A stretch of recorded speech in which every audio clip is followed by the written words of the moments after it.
Hello, friends, and welcome to the 2019 show. I am your host, Wes. With me, as always, my good friend Roots. It's a celebration, brother. Yeah, it is actually, man. A celebration of an amazing year of VR, right? Dude, an amazing year. The most amazing year in VR's short history. But, man, we stand at the precipice, sitting here on the last day of 2019 looking into 2020, and we're not just saying goodbye to a year, we're saying goodbye to a decade, brother. It's 2020. Where'd the time go? I don't know, man. I was just thinking about that. It's a decade of VR gaming, starting like a whole new chapter. Think about where gaming was in 2010 compared to 2020, right? Think about this, man. It seems like just yesterday when people would do their little skits or scenes or whatever, talking about something off into the future, it would always be way ahead into the year 2000.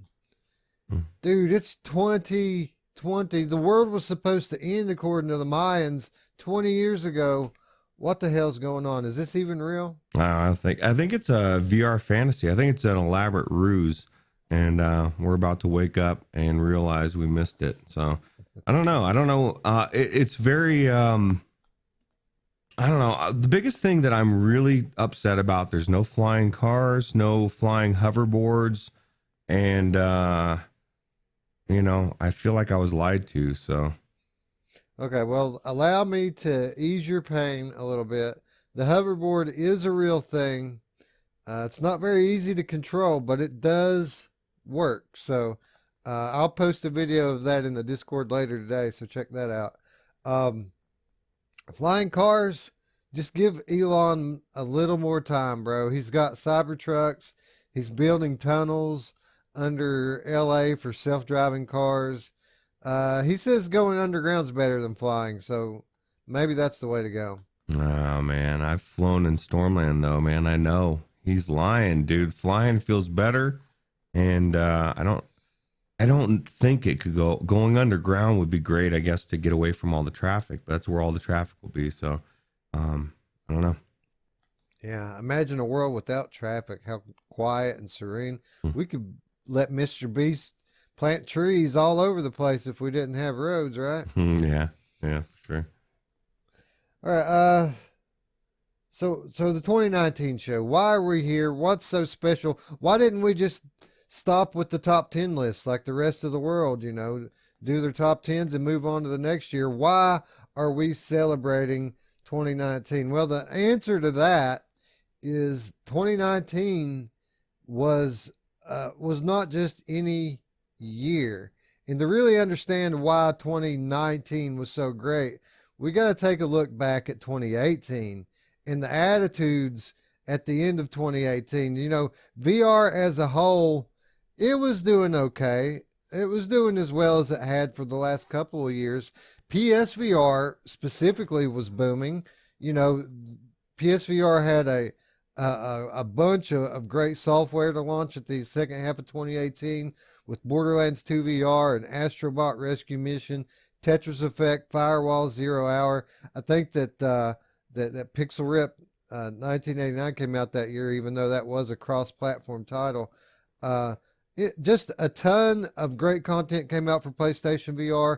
On top of that, all of the PC ports that PlayStation had been waiting on for a couple of years was finally starting to come into the PSVR library. But Roots, the thing about the PSVR community, especially back then, maybe not so much today, but back then the PSVR community was kind of in a bubble compared to the larger VR community. And when we talk about the attitude of the larger VR community at this point in time, it was quite a bit different outside the bubble, right? Yeah, it was actually I don't know, man. It was like it was just like you said, everything was really separate. And it was very easy. And I've even thought about this. A lot of the channels that focus specifically on one platform, it was a lot easier to get away with that. Now it's like because everything's kind of coming together.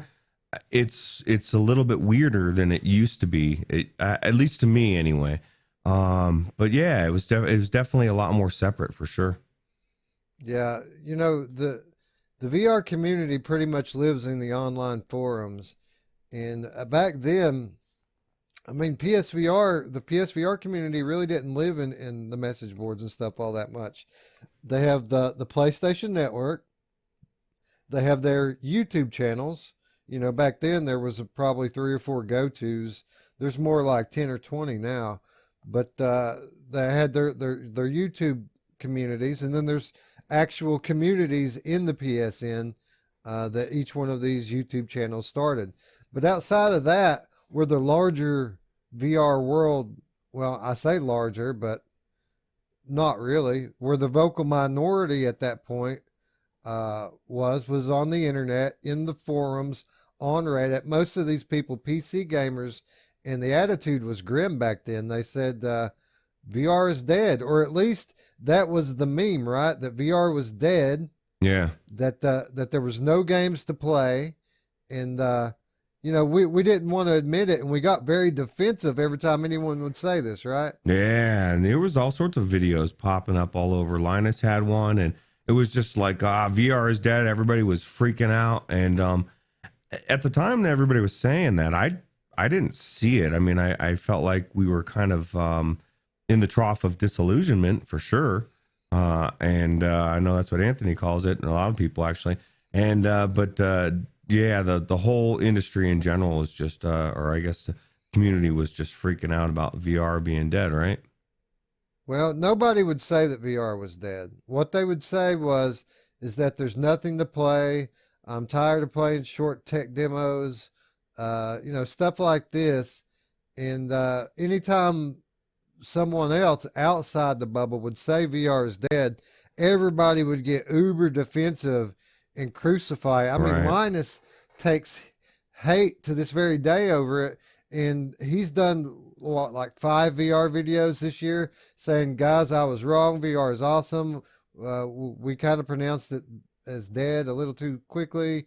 Sorry about that, my bad. But still, people hate Linus, right? Yeah, he even came out and read it pretty quickly after and said it was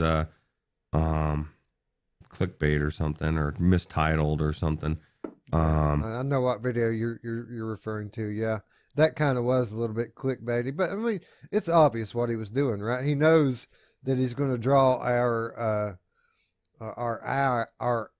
ire, and it works. It gets clicks. It gets people talking about his content that wouldn't normally care. Anyway, the mood was pessimistic, to say the least. Mm-hmm. Even the most prominent enthusiast wasn't very enthusiastic about VR as a whole. And then something strange happened. We had a shift in focus at Oculus, and people still debate whether this is the right way to go or not. But Oculus had some change in leadership, and they decided that instead of going straight for the next gen features in their next line of products, that they were going to attack the barriers to entry for new people. So they decided that instead of high-end features, that they were going to promote affordability and ease of use. And that's when we got the new line of Oculus products. At first, it was the Oculus Quest, and then as time went on, they also announced a revamped version of the Oculus Rift. And when people saw this, I expected the pessimism to turn around, but basically people said that it wasn't enough, that it was a half step, right? Yeah, well, can you blame them? Half Dome was people knew what Half Dome was. Everybody was waiting for that, or whatever that version was. They didn't see the simplicity. They didn't see, they didn't want to hear that it was made from Lenovo, for sure. They're like, oh, yeah, man, that was a a big hit. I still hear shit about that to today, but I'll tell you what, that Halo is comfortable when you wear it correctly. I mean, I just literally right before the show started, I was answering somebody again in Reddit. I need to just record or get that written down and copy and paste it somehow in a macro, but just basically saying, pull it to the base of your skull, brah, and then lock it in and then tighten the strap on top and fixes it. And then I guarantee you I'll have a thing when I get done with this and thank you so much. It fixed everything. Yeah, it's a very, very, very comfortable headset. Yeah, when it comes to these two products in particular, the attitude was still pretty pessimistic when they announced this stuff. When it comes to Rift S, many of the features that they quoted for it, people felt like it wasn't enough. People didn't like the fact that there was going to be a LCD screen instead of an OLED. People didn't like the fact that there was going to be a halo. People didn't like the fact that it was going to be inside out tracked. Many of the things that people were upset about back then are positives today, things that people don't want to give back. People still complain a little bit about the lack of an IPD slider, but it's not as big of an issue as people thought it was going to be. And people, I mean, let's be honest, the audio sucks on the thing. You got to use headphones, so that kind of sucks. But things like the refresh rate, the LCD, the Halo strap, these have all turned out to be pretty good things, right? Yeah, it just shows you society's got a knee-jerk reaction mentality, and if they try things before they react, they might realize, wow, this is kind of nice. I like this, I mean, I'm a big believer. If it sucks, man, get up in arms, start flipping tables over, torching shit, But if it's working great, if you haven't even tried it, at least give it a shot. Yeah, and then we talk about Quest, and I know that the hardcore PC enthusiast isn't the biggest fan of Quest because it isn't PC VR and it's not very comfortable out of the box. But the fact that it is so accessible, that it is so affordable, that it is so easy to use, it means that the growth of VR has been increased exponentially by this new accessibility. And even though the hardcore PC enthusiast might not be very high on the product itself, I think at this point there's no denying the impact that it's had on the space, right? Yeah, for sure. It's definitely, one of the biggest things I question though is like, was Zuckerberg the only one that tried the Quest on as far as for comfort wise? Because his robot head didn't notice it was uncomfortable, but it's almost like they didn't beta test that part of it at all. And because I feel like I don't understand it, man. Like, because the Frankenquest thing to me to this day is almost like you're grabbing your partner and you're do-si-do and you're doing all sorts of extra shit. You're jumping through loops, you're doing backflips, and then you're like, okay, it feels comfortable now. And I just feel like from a standpoint that I'm hoping that the Quest 2 is more comfortable. Well, I'm hoping that they make their own audio strap for the thing. I mean, oh yeah, somebody, come on, that would be nice, right? Yeah, I mean, it makes sense. I mean, HTC's sold out of their audio strap. They're not making them anymore. They're discontinued. So there's a demand here for this thing. It's very necessary, very needed. I mean, to an extent, I'm fine with my Quest with just the VR cover. It's still not the most comfortable thing in the world, but before I had to take it off. Within an hour I had to stop playing. Now I can play it till the battery runs out. It doesn't really bother me. But anyway, that's another story for another day. The attitude at this time, pretty much excitement from all the casuals, a little bit of pessimism still from the hardcore PC enthusiasts because they wanted a high-end product, something a little bit more to their taste.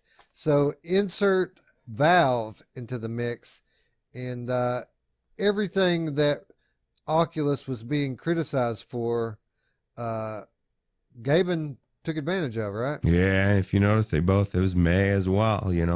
They swooped in, and that was one of the things that was kind of fun to watch.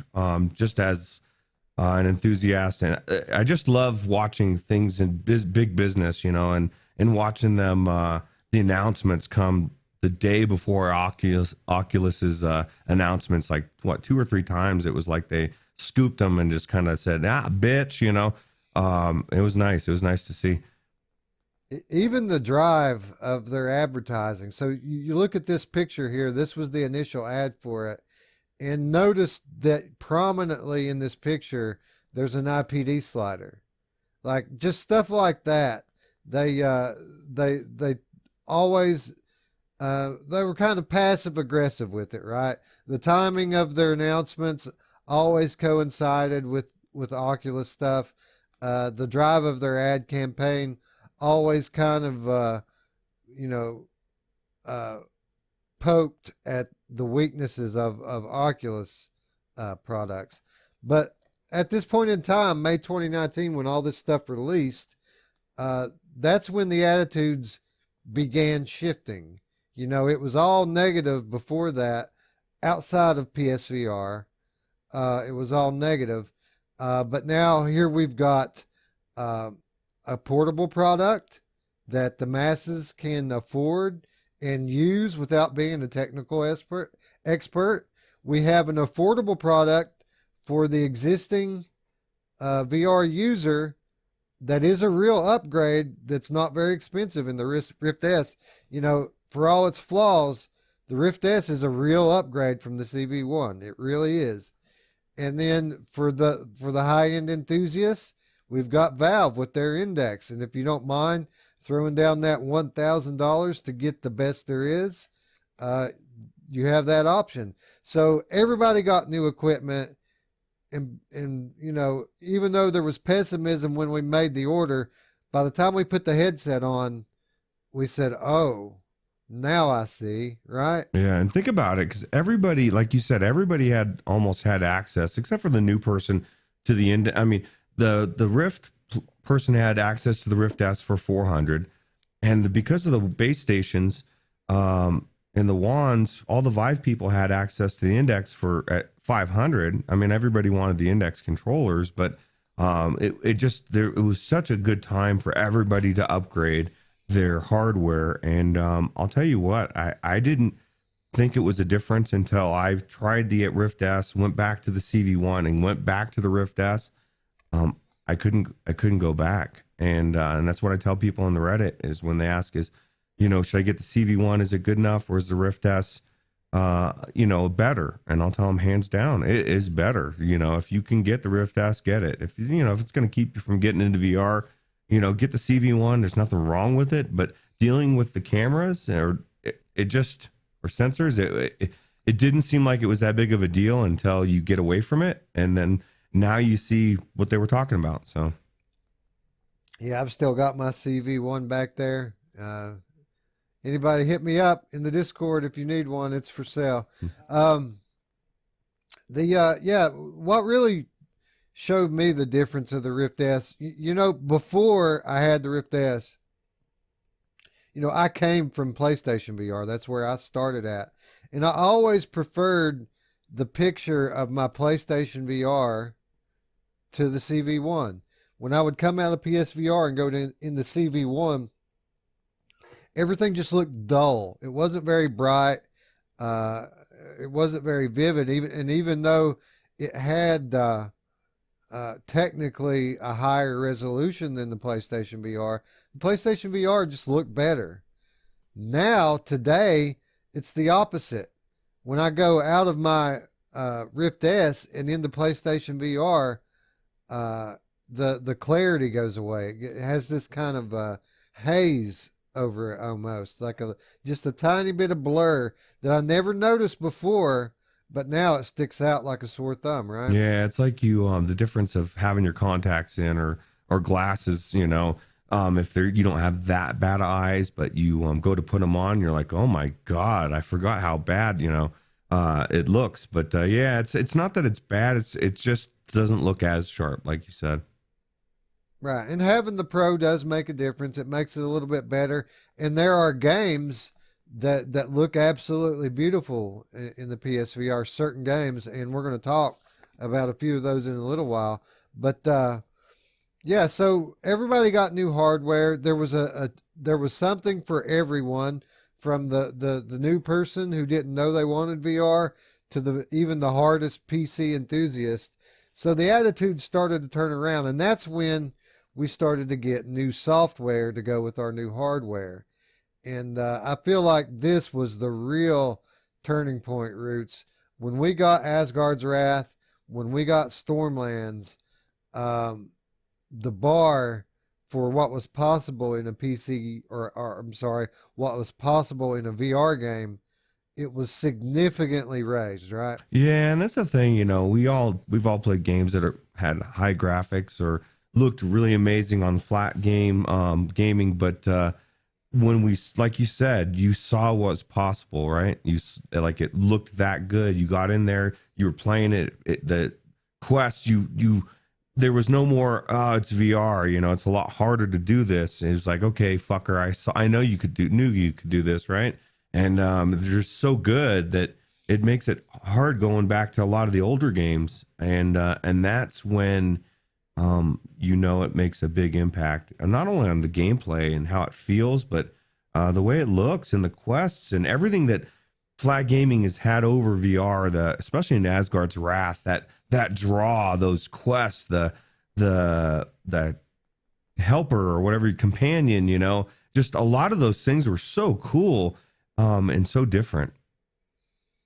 Yeah, so this was the turning point for all of us. This was the turning point which brought our pessimism into optimism, because Asgard's Wrath and Stormlands proved that anything that you could do in a flat game, if you put the time, effort, and resources into it, it's possible to do it in VR as well. And you may have to have a game that's 150 gigabytes in size, but you can do it. And we have the hardware now to show it off. We have the know-how and the experience in developing the software, that we don't have to have short tech demos anymore. Now we can have fully fleshed out game experiences. And it was more than just these two. These two were just kind of the flags, the flagships for the rest of the platform. But there were other great games like Boneworks and Pistol Whip and Aspire 1. And I mean, that's pretty much what this episode that we've put together here today is going to do. It's going to recognize those great titles that came out this year. But I think if we had to pick two to really hang our hat on and symbolize what 2019 has done for VR gaming, I think these are the two, right? Yeah, these two are definitely the premier games of 2019, and they're the ones that if anybody asks me which game should I get, whether it's on PC or Quest with the link, if they're inclined to deal with all of it, it's these two games. These are the must-have games, in my opinion. If you don't play anything else in 2019 or forward, these games need to be on your list. Yep. And so again, the software was the final thing that really turned the ship around. It really changed people's attitudes. And if in any business, the attitudes of the consumer is what matters the most. You have to have optimistic consumers to have optimistic investors, to have people who are willing to invest in VR as a viable gaming platform. We have to have interested consumer base, excited and growing, and that's what the software brought about. So where do we stand today at the end of 2019? Well, you cannot order an Oculus Quest, or I don't even think an Oculus Rift. They're both back ordered online. The Valve Index also back ordered. I felt for a moment that might be kind of a falsified scarcity just to kind of hype it up a little bit. But I went to my Walmart yesterday, Roots. I went to Walmart here yesterday. Generally, they have 10 or 12 quests.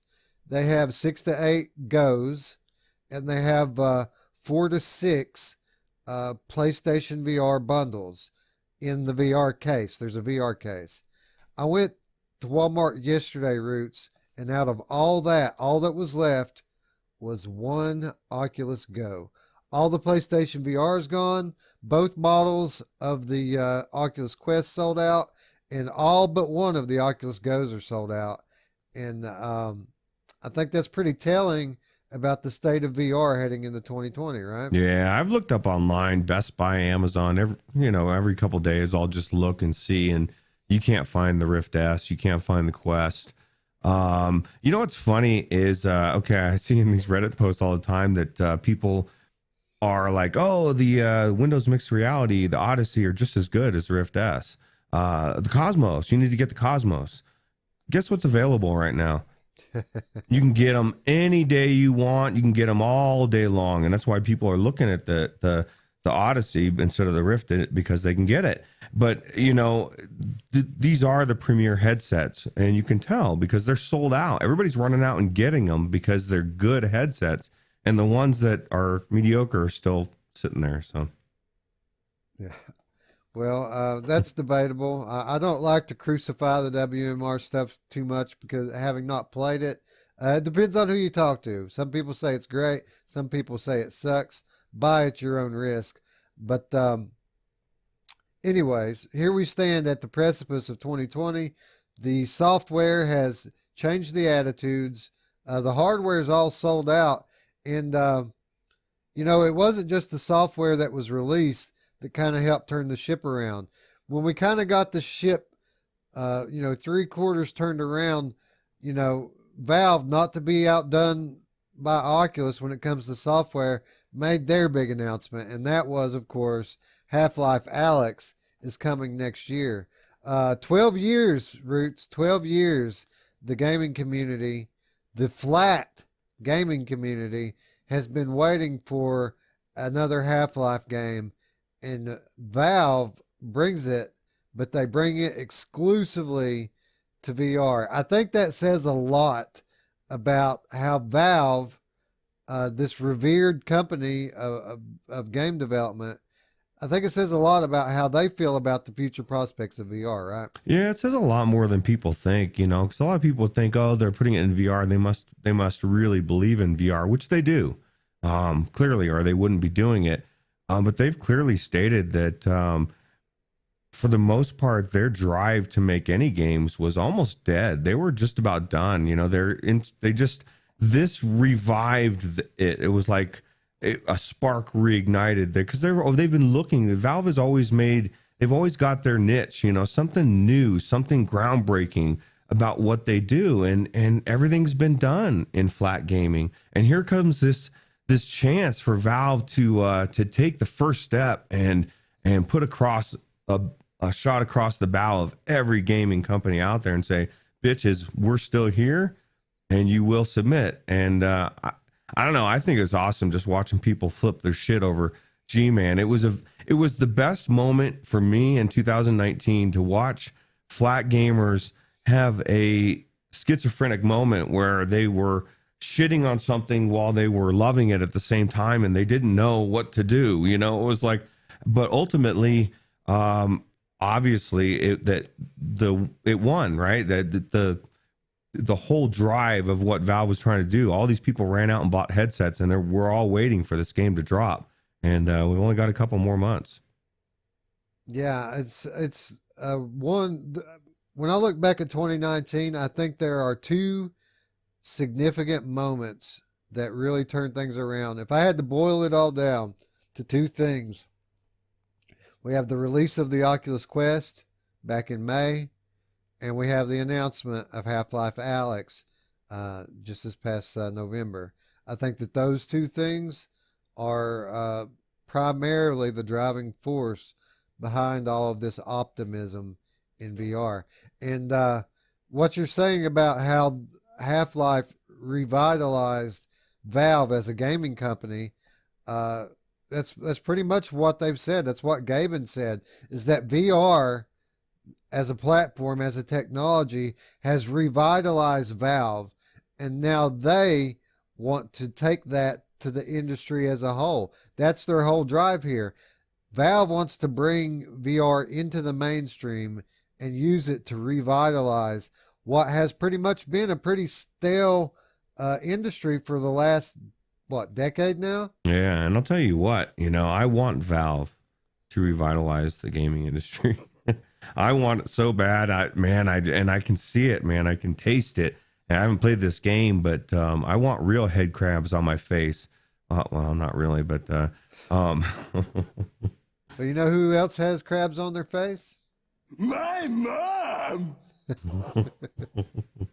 Anyway, that's the story of 2019, folks. This is why 2019 was so great. This is why we're celebrating here today, because everything has turned around this year, and we've gone from being an accessory, an afterthought, with a bunch of 3-hour to 5-hour tech demos, to high-end hardware, AAA games, and a 2020 coming up with games like Half-Life Alyx, Medal of Honor, a reboot.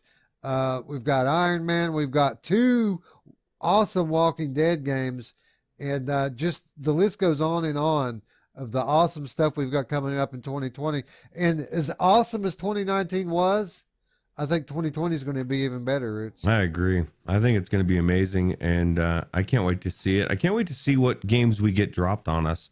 That's one of the things I love about VR is all of a sudden something will just drop out of the blue, and you're like, what the hell? I never even knew there was a Westworld game being worked on, or whatever it was. It's just a crazy, crazy industry, and I will never get tired of it, and I'm going to miss it when it ends. So, yeah. I agree. And then who says it has to end? It could just go on forever true. like that. Yeah. Right? Yeah. Hopefully the new business model is the new business model forever.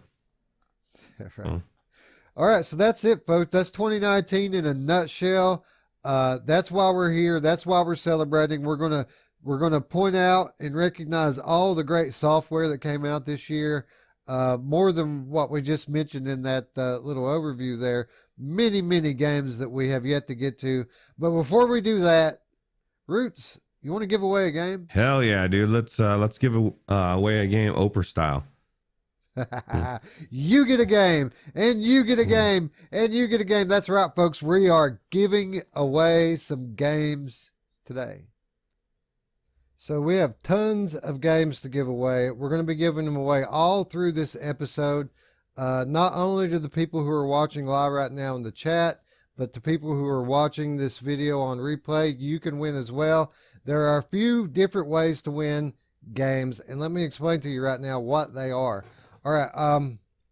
First of all, again, codes are going to be hidden throughout this video for those who are watching the replay. Keep your eyes open and look closely, and you will see them. They will be hidden in plain sight, hidden well in plain sight. You're not going to have to give yourself a headache squinting to find them, but you are going to have to pay attention.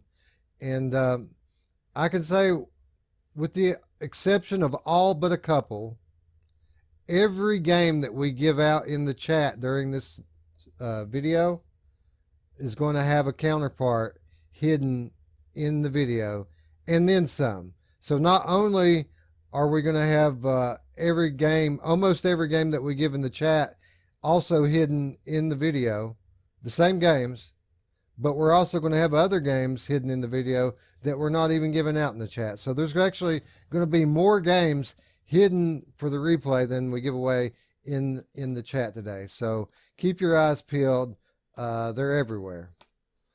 All right. So for the people in the live chat, we have debated this for weeks. How are we going to do this to make it fair without just dropping codes and let the fastest typer, win, the fastest typist win. which we may still do. I mean, we've got some extra codes. We may throw a couple of them out there, so keep your eyes peeled for that. But this is how we're going to give games away in the live chat. Instead of just dropping codes that are random, that no one knows what the game's for, we're going to tell you during the video what the game is, and then we're going to ask a trivia question. And if you want the game that we're giving away, all you have to do is be the first one to answer the question in the chat. So we also want to point out that make sure it's something you want before you answer, because if you win a game in the live chat, you only win one. Well, you know, we're not going to let one person sit here and take all of the keys. So if it's a game you want, be the first one to answer. We'll call you out in the chat and say, so-and-so, you won the game. And then you can contact us after the show, whether it be via YouTube or via Discord or even Twitter if you want. I'm Lethal Weasel VR on Twitter. He is I Am Roots on Twitter. Just contact us after the show and we'll get you the key for the game. Now, for those of you who are watching the replay, you should also be watching the live chat replay, because if no one claims these games, if no one answers correctly, then the game will go to the person who answers in the comments first. So the way you'll go about it is you'll watch the live chat replay. You'll see that we didn't award the game to someone. And then you put the answer in the comments with the timestamp approximately.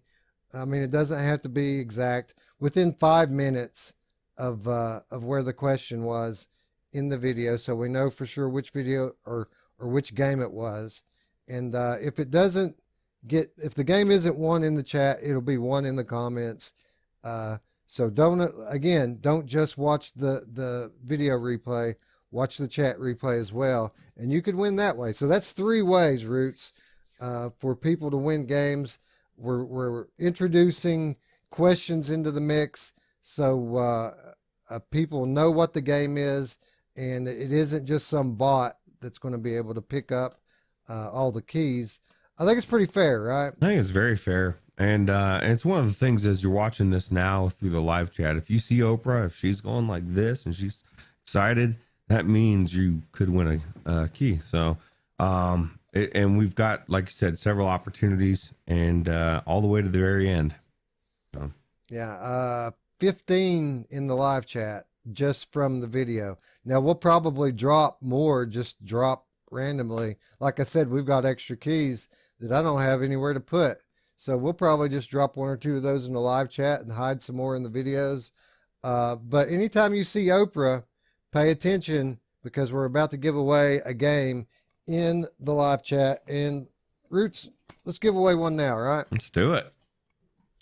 All right. So this first giveaway is for a Steam copy of Intruders Hide and Seek. Intruders is an awesome stealth game, one of the best examples of storytelling in VR that I played this year, right, Roots? Yeah, it was an amazing story, and it is definitely one of the best games that I could imagine, I guess, winning if you like stealth games that are story driven. So yeah, it's a great game, and again, this is Intruders Hide and Seek on Steam. Most of our keys are on Steam, but there are some that are Oculus. We do have a handful of Quest keys and even a few PSVR keys as well. But most of these are going to be on Steam, and this first one, Intruders Hide and Seek, on Steam. So here is the question: if you want Intruders Hide and Seek on Steam. All right. Intruders was developed by a very talented team at Tessera Studios. What country is Tessera Studios located in? The first one to answer that question correctly wins a copy of Intruders Hide and Seek on Steam. What country is Tessera Studios located in? All right. So that's the first game to give away. Congratulations to whoever won that. You want to give out some awards, Roots? That's what this thing's all about, right? recognizing the games? Yeah, I think it's fine. It's time. It is time. It's high time, High brother. time, We that's get what I was into gonna some say. of these awards. We have 30 plus awards to give out. We probably should get around with it. So let's start with the Karl Marx Award. Roots, what's the Karl Marx Award for? Karl Marx Award is for best free software. And Best free software. yeah. Now, we kind of went around and around with this one a little bit, right? Because what's the best piece of free software of all time on VR, Roots? I guess to me would be Rec Room, probably, right? Rec Room, right.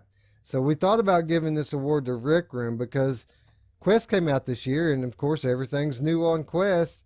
So why not give it to Rec Room? Because Rec Room's such a comprehensive piece of free software.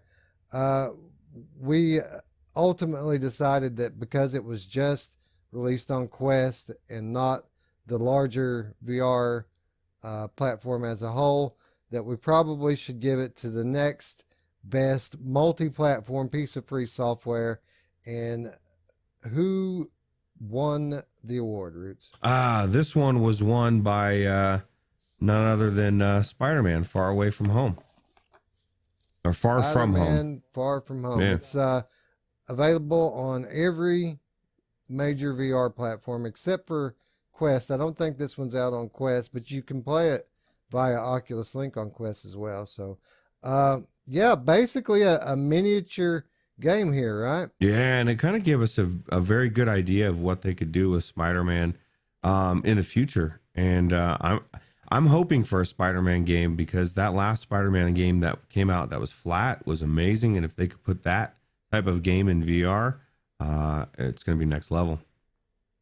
Yeah, people always ask, we got all these new people in the VR and, they're spent from buying their headsets.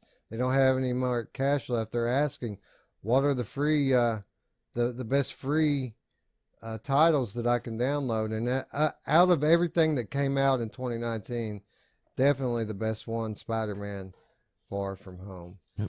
All right, speaking of newbies, we had the Newbie Award, which was basically the same concept here. What's the best introduction to VR for a new player?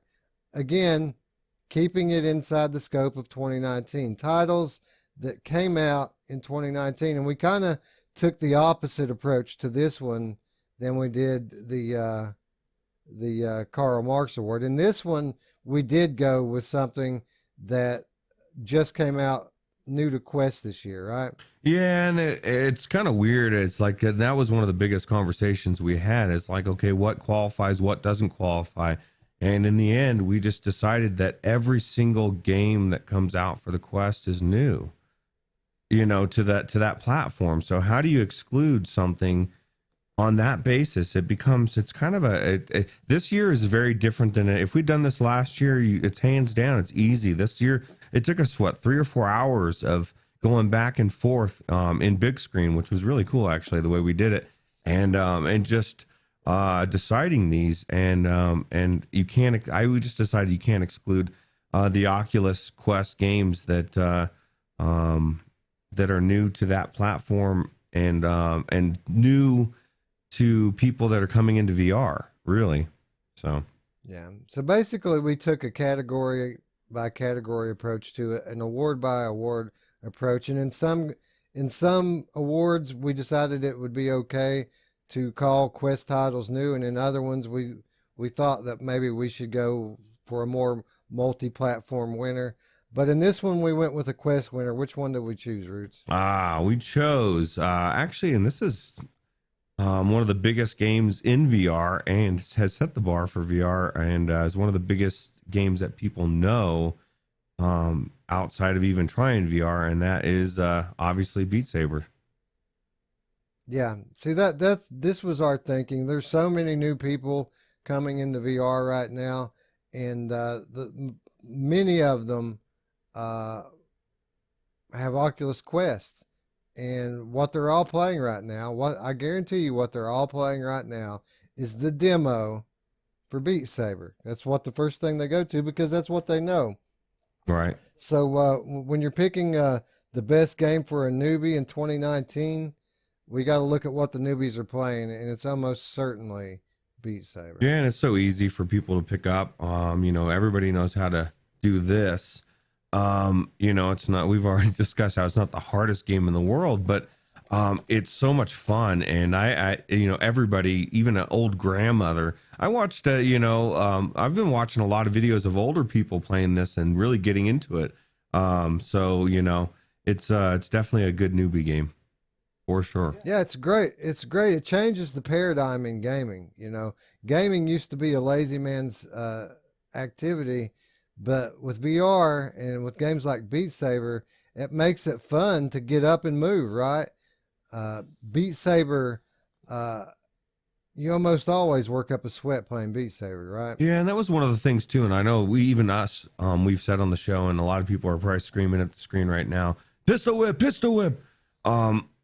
We picked this one over Pistol Whip even because it's a game that, again, not everybody's good at shooting, and there's a lot of, like, I've watched people not do that good at Pistol Whip and get turned off, and really, especially on the easy levels of this, it is just so damn easy that you can't fuck this up, man. It's impossible. You just got blocks coming at you and you're just slicing them. So well, that's the thing. When you talk about the newbie award, the award to demo to people who are new to VR, I use Pistol Whip probably just as much as Beat Saber, if not more, as a demo. But the fact of the matter is that Pistol Whip is not an easy game. Pistol Whip is a difficult game, and Beat Saber you can pick up and play, and you've got it, and it makes you feel like you're good at it from the very time that you pick it up, right? Like even like the smallest child to the oldest grandma, everybody thinks they're good at Beat Saber when they start playing it, right? yeah, and let's clarify that as well. We're not saying that that Pistol Whip's hard for someone like us or Gerillo or anybody that's a veteran to VR, but for a newbie that's never tried a game, it can be a little intimidating. So yeah, for sure. Anyway, Beat Saber, a great game to work up a sweat, but is it the best game to work up a sweat? Will it win the Richard Simmons Award, which is our next award that we have coming up? The Richard Simmons Award, best game to work up a sweat. We just named a couple of them, right? And there's more. There's so many more. We did a whole episode on these rhythm games, didn't we? Yeah. And just looking at this picture, you tell me you don't put Main Fan's picture in there, his face, and that you don't want to see that? Come on, Main Fan. I know you said in one of our comments, I'm going to hold you to it, I want to see your parody video, and I want to watch it go viral. So yeah, complete with the waxed legs and baby oil. now we're going to the next level. So for sure. Oh, look at that, man. There's some sheen on that for sure, right? Yeah. Looking through some of these pictures with him, he is definitely a very colorful character and a big part of our history, right? Yeah. But best game to work up a sweat. We've got Beat Sabers, we've got your Pistol Whips, we've got all the rhythm games as a whole. And then, we have to include melee games, right? We have to include like Until You Fall. Work a pretty good sweat up in that one, didn't we? Yeah, Ninja Legends, Path of the Warrior. Path of the Warrior really is high up on my list for a good workout. Thrill of the Fight is also a very good one. Of course, that's not new, so... yeah, Creed. Yeah, Creed. Yep. Yeah, tons of great games to work up a sweat. But Roots, tell me, what was the best game to work up a sweat in 2019? In 2019, I think Pistol Whip ended up winning this pretty much hands down, right? Because it's so much fun and so addictive that and you're juking and jiving, ducking, squatting before you know it. You're sweating. And you know what the biggest thing about this is especially when you're learning the levels, you die so much and you instantly like, I got to do one more. it's got that one more factor, and I've literally had to say, okay, dude, I'm not gonna destroy my headset. I need to stop because it's getting ridiculous. So Yeah, that's kind of the bottom line here. Was that all of those games we mentioned are really great at having you work up a sweat, but the thing with Pistol Whip is it's so addictive that you never want to stop playing it. The rounds are very short, and you basically you keep doing the one more thing, like Root said, just one more, and before you know it, you're starting to get your headset wet, and it's becoming a problem, and you're starting to wonder, am I going to feel it the next day?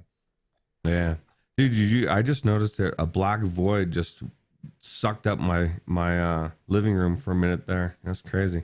Back though. I didn't even notice it, but anyway.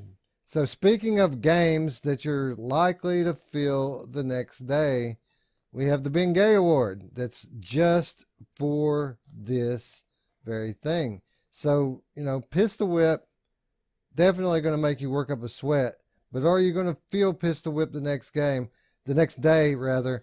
What are some of the games that you might feel the next day? I would pretty much say there's all sorts of games. Same, pretty much anything that we just talked about. Thrill of the fight. I know one of the things when I played Path of the Warrior, I think I played it for an hour and a half, 2 hours straight. And the next day I was like, man, why are my shoulders sore? And then I realized, oh shit, I was punching for an hour and a half straight. It's just there's so many different games that are out there that really will do the same thing for sure. You know what else will make your shoulder sore? Peter Pan. Yeah, Peter Pan will Peter Pan will give you all the aches and pains that you ever wanted, brother. Yeah. And the only way to get rid of Peter Pan is to rub in some nice hot Bengay. Yeah, nice steamy hot Bengay. Anyway, so out of all these games, I think it's pretty obvious, right?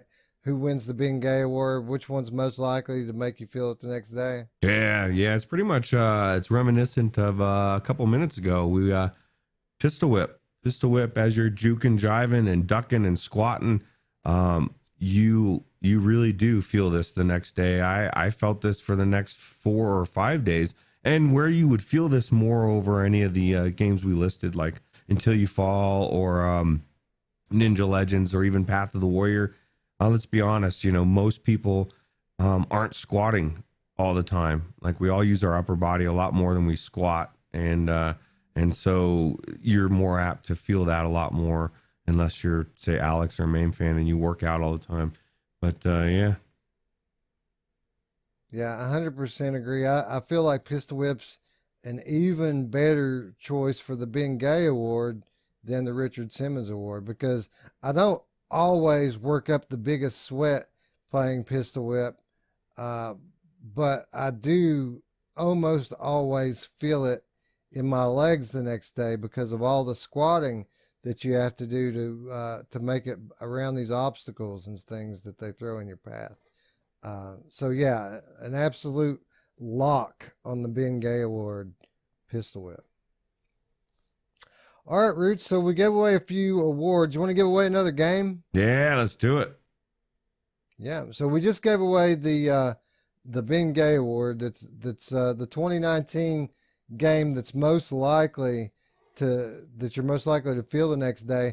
But I would say out of all the games in VR, not just in 2019, but all time, the game that had me feeling it the most the next day was Sprint Vector. When I first played Sprint Vector, and it was a race based on arm swinging locomotion, I couldn't hold my arms up the next day. Did you play Sprint Vector? I did actually. Actually did with one of those competitions as well, where you could win like game keys and stuff, or that was pretty cool.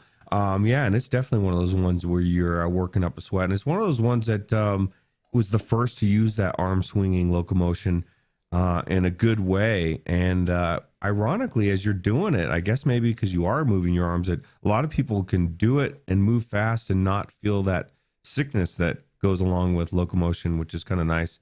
But yeah, it's definitely a good game. Yeah, it was fun, right? And it was a real workout. I say the workout's probably the only thing that keeps me from playing that game more, because it really does hurt to play that game. Yeah. But it's like pistol whip. The only reason that you get sore is because it's so fun and you don't want to stop. So that's what we're going to give away here. We're going to give away a copy of Sprint Vector, again, on Steam. One in the chat. There'll be one hidden somewhere in the video here. Keep your eyes peeled. Sprint Vector on Steam. So here's the question. If you would like to win Sprint Vector on Steam. Sprint Vector was developed by decorated VR development studio Survios. Everybody loves Survios, Roots. Survios' next release, which will bring huge television franchise Walking Dead into VR, right?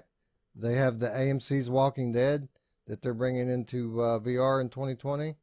The question is, which TV franchise did Survios bring to VR in 2019? So they're getting ready to do a Walking Dead game in 2020, but which television show did Survios make a game for this past year, 2019? If you'd like a copy of Sprint Vector on Steam, answer in the chat now. All right. And with that said, let's give away a couple more rewards. So, Roots, we're still on the topic of these games that make you move around, these games that make you exercise. And the rhythm games are, they're really good to do that. But as we were saying a moment ago, the melee games are just as good, right? Right. Yeah. Yeah. They definitely get you moving a lot. And, when you're moving around in melee, especially if you've got enough room for room scale, you kind of have to worry about, just smashing your fist into stuff, and possibly getting some bloody knuckles, and that's what the next category is, right? Yeah, the Bloody Knuckles Award. This is a game that really strikes and hits home for a lot of us, because many of us have broken things playing VR, and there are even more still who have had close calls.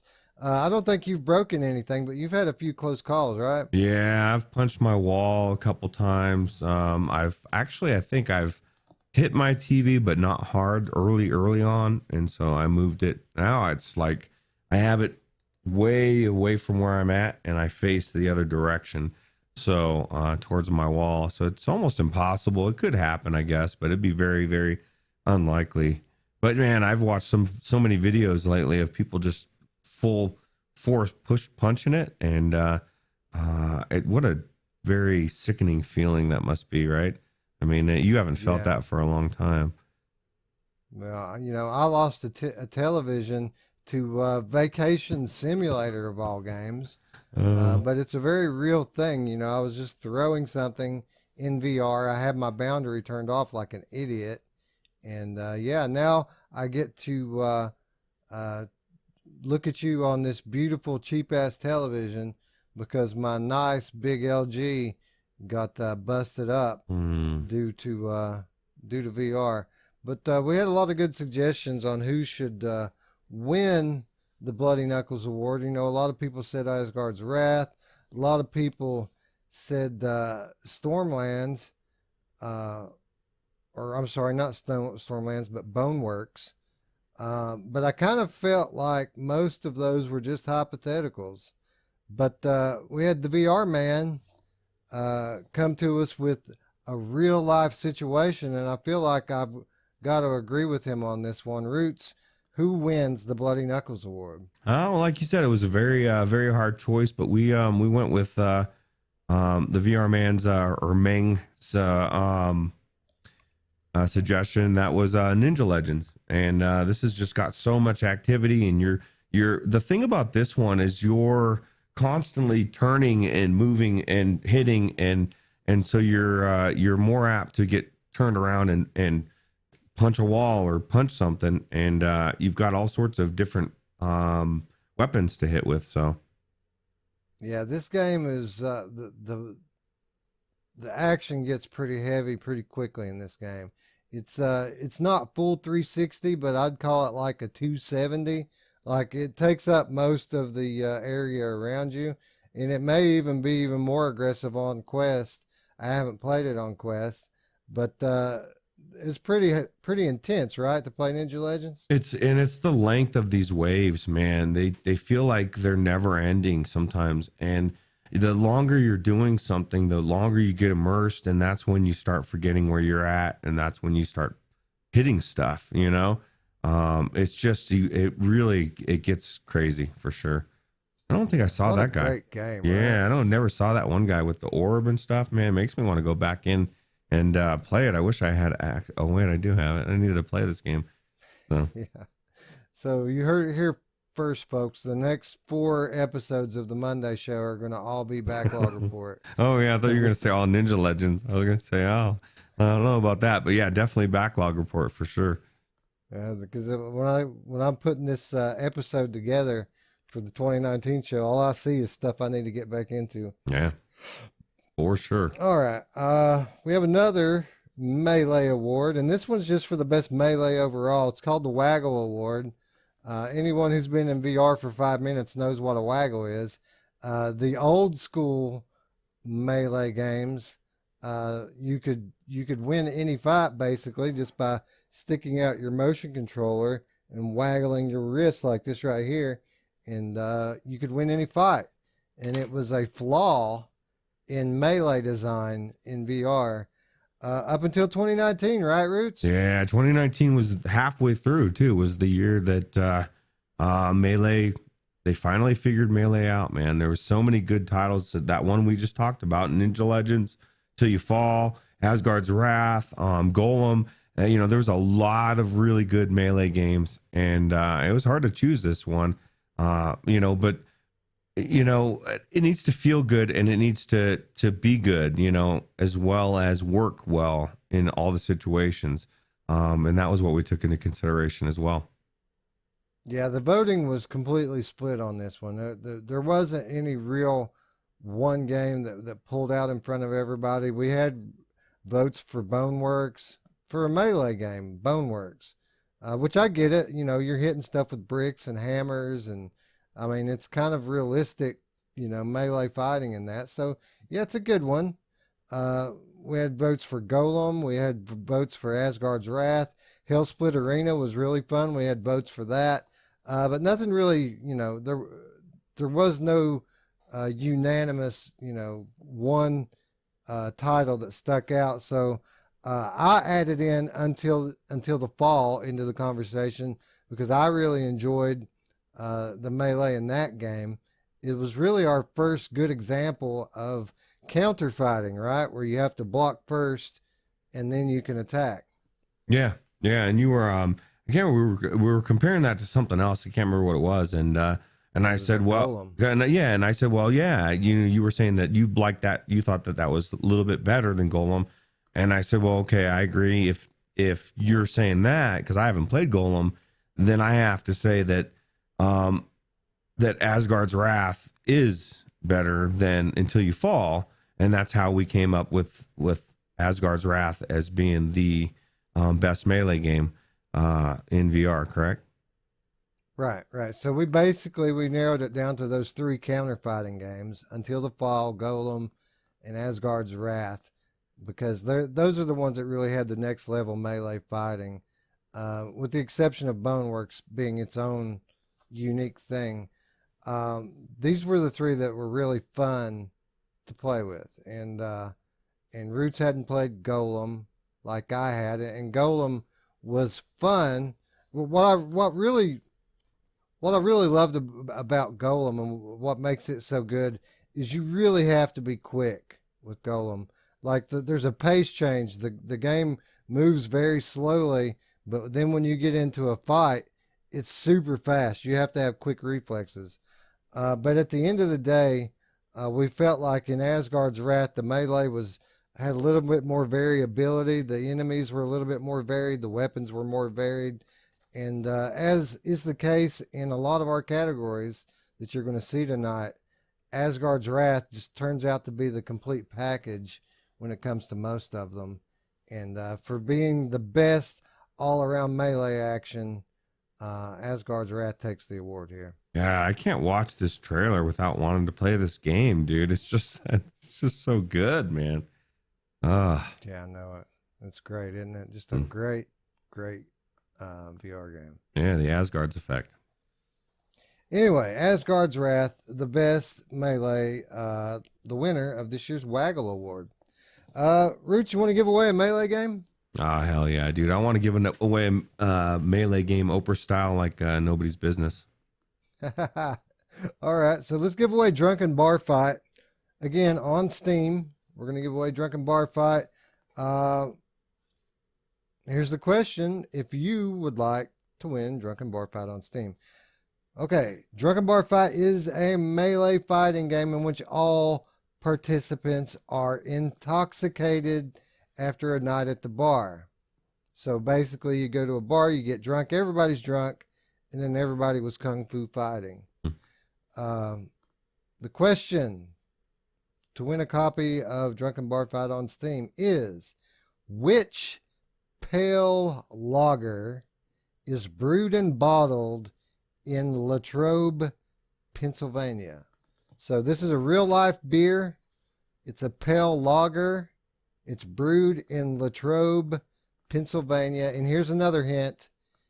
It's the favorite of the Angry Video Game Nerd. You'll see him drinking it often in his videos. All right, so there you go. Name that beer for a copy of Drunken Bar Fight on Steam. All right, well, before we get back into the celebration and the fun and games and the giving out all of the awards and giving away games, I want to talk just for a moment about our channel and our show. People often ask us, what kind of a channel are we? What kind of content do we do? And, when we think about that, it's hard to say. We do a variety of different content.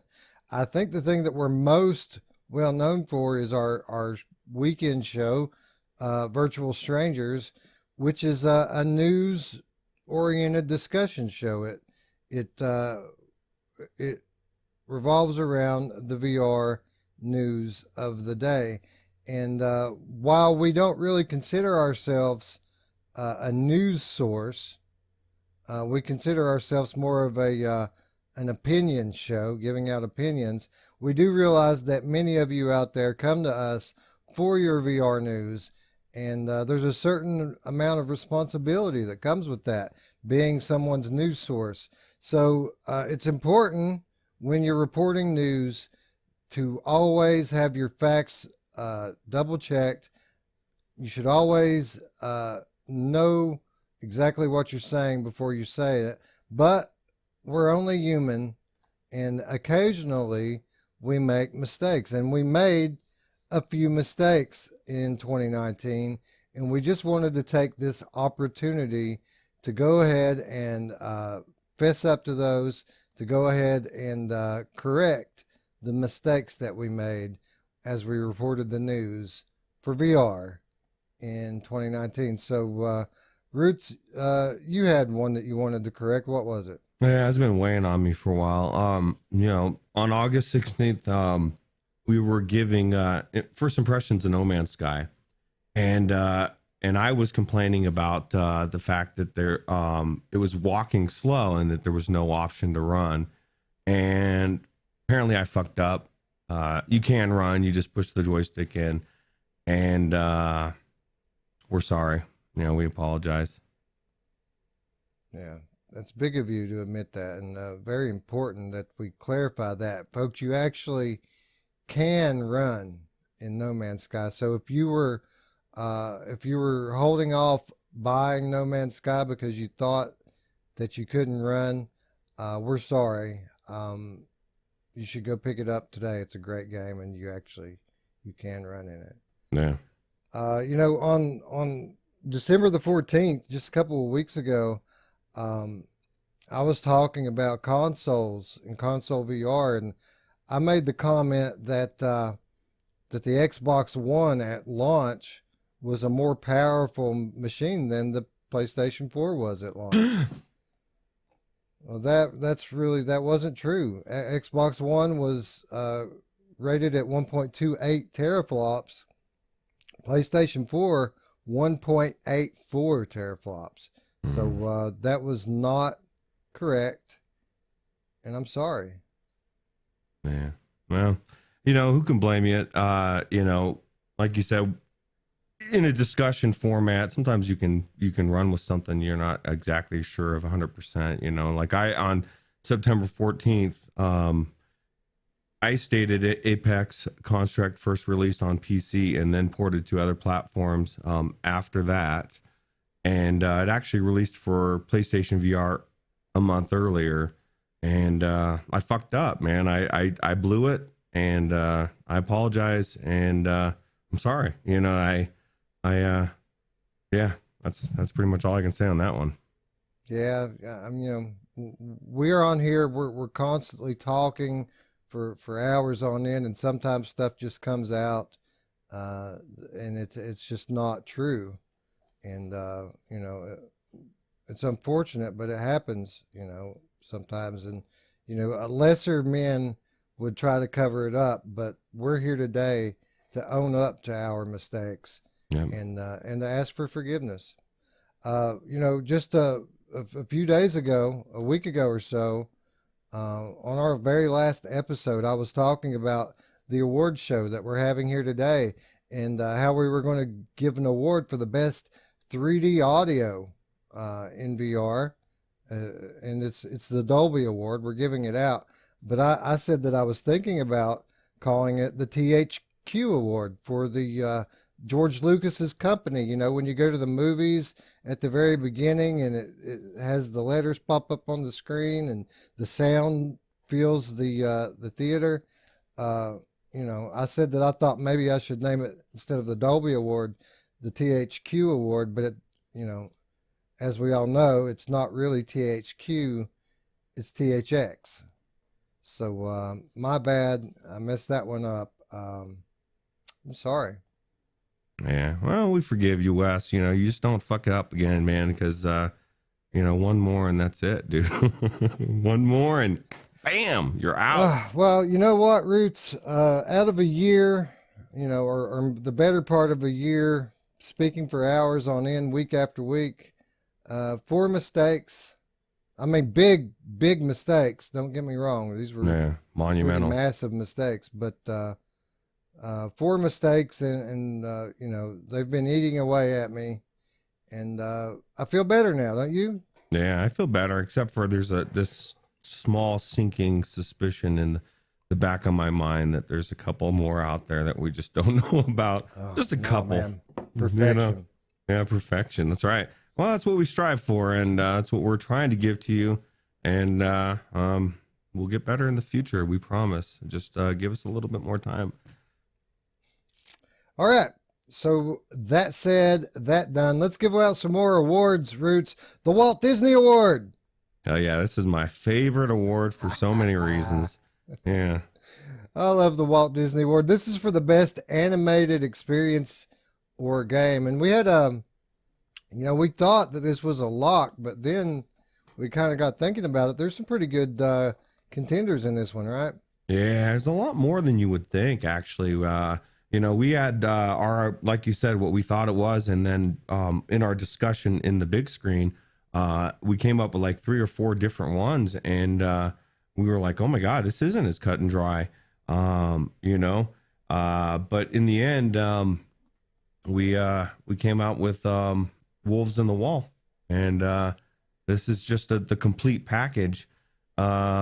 Animated series, and we've discussed it before in detail, just how this one drew you in, and just it was so good that it really made you feel like you were a part of it.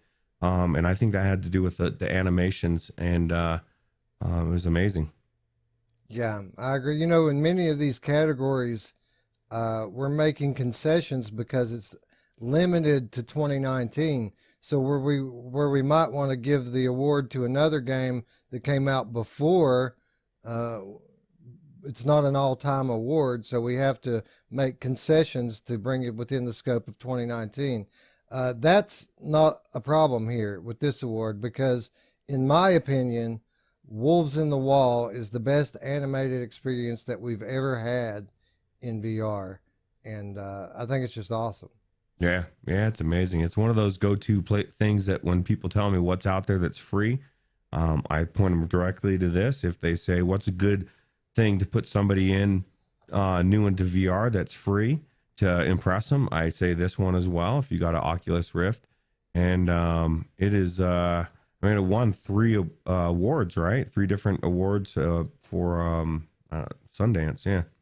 So And one Sundance was also won what, an Emmy, didn't it? Won an yeah, Emmy.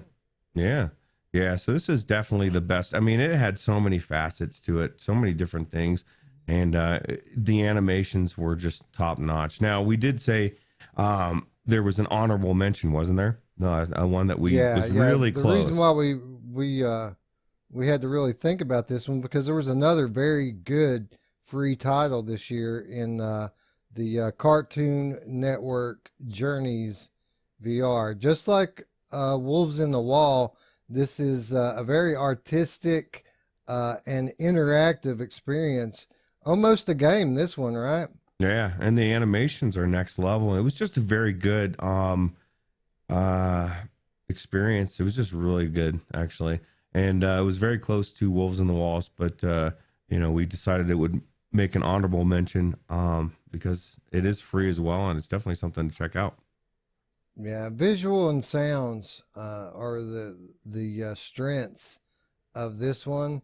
I think Wolves in the Wall kind of beats it out in the storytelling aspect of things. Wolves in the Wall just a great example of storytelling in VR. But Cartoon Network Journeys VR, another great free title. This one not Oculus exclusive, so you can pick this up on Steam and check it out. All right, so that was the best animated experience Walt Disney Award. We're also going to move on now to the Soylent Green Award. Roots, the Soylent Green Award is for the biggest surprise in a VR game, and we've had a few of them. I think we had some misunderstanding about what this category meant in the Discord because people voted for games that I didn't really see any kind of surprise in the gameplay on it. I think people thought that this category was for the game that surprised them. Like they didn't think it was going to be good, but it turned out to be really good, so they were surprised, right? Yeah, and that was a couple of categories that were like this, and maybe we weren't as clear, but that's fine. We should have done an award for that as well. But this is most definitively the biggest surprise in a VR game, and that's like plot wise, or it could even be like I guess really mechanics wise, maybe if it was a surprise or something. But I know that we were looking at it more of a plot or storyline, right? Or just any kind of like game mechanics, any component to the game that surprised you. Not just that you were surprised that a game was good or bad or something to that effect. But I mean, let's be honest, if it was like that, Asgard's Wrath would win this one as well, because we were all surprised at how great that was. Even though we expected it to be great, nobody knew how great it was going to be. Or Stormlands, even for that matter. Stormlands the same way. Taco Face. This specifically, we were talking about something in game really surprised you. And Roots, I feel like this was a pretty easy one to pick, right? Yeah, just because it was just a jaw-dropping shocker of a moment in VR, and it was in Intruders Hide and Seek. Now we won't go into detail because we don't want to spoil it, but there was twists and turns in this story that were just completely like, just really blew my mind. How about you? Yeah, that's really the crux of the situation here. We always go on about how good the story is in Intruders Hide and Seek, and the twists are what makes it. There's more than one twist in this story, and they're shocking, big surprises. And I'm not going to go into it any more than that. Like you said, we don't want to spoil it, but the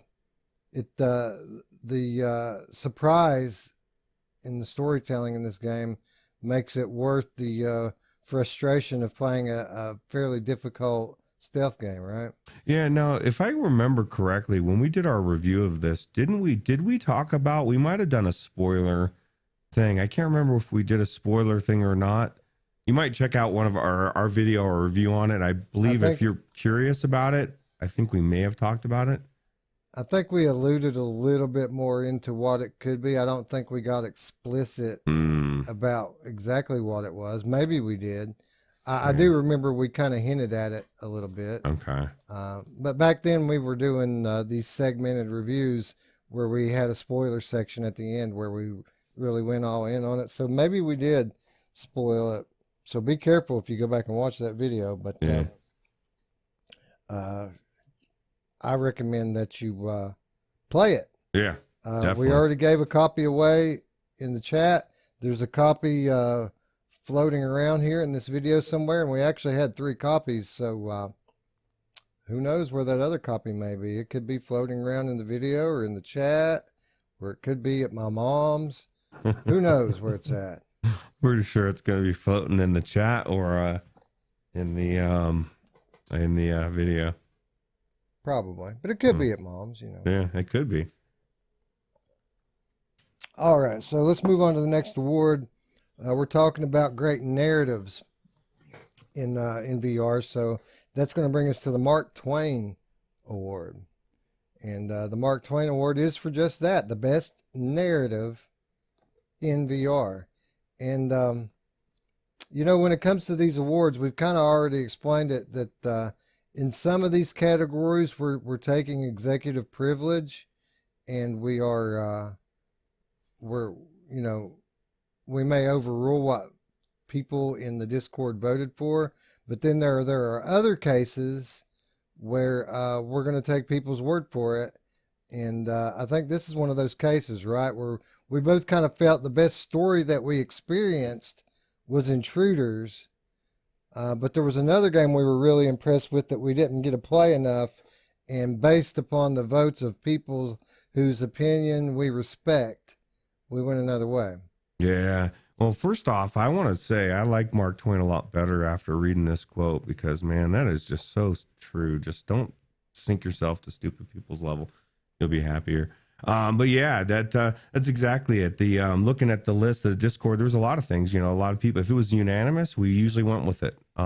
If it was like in this case, we went with what our experience as well as the respect of some other people, specifically one of them being Anthony from VR365, and that is Westworld.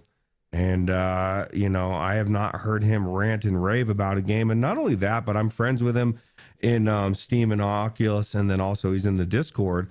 And so I see what games he's playing. And I've never seen him put more time into a game than this game. And I know even from my experience, it was so good. Just the first chapter, it made me go watch the entire season 1 first so that I could go back and play before I ruined, like you suggested, the rest of the game. And wow, this game is amazing, right? Yeah, it was really impressive.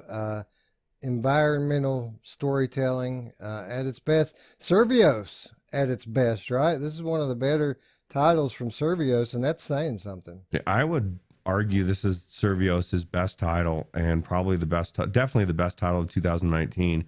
You know, and they put out a lot of good titles, but this one was what I hoped Doctor Who was gonna be. This was the good one.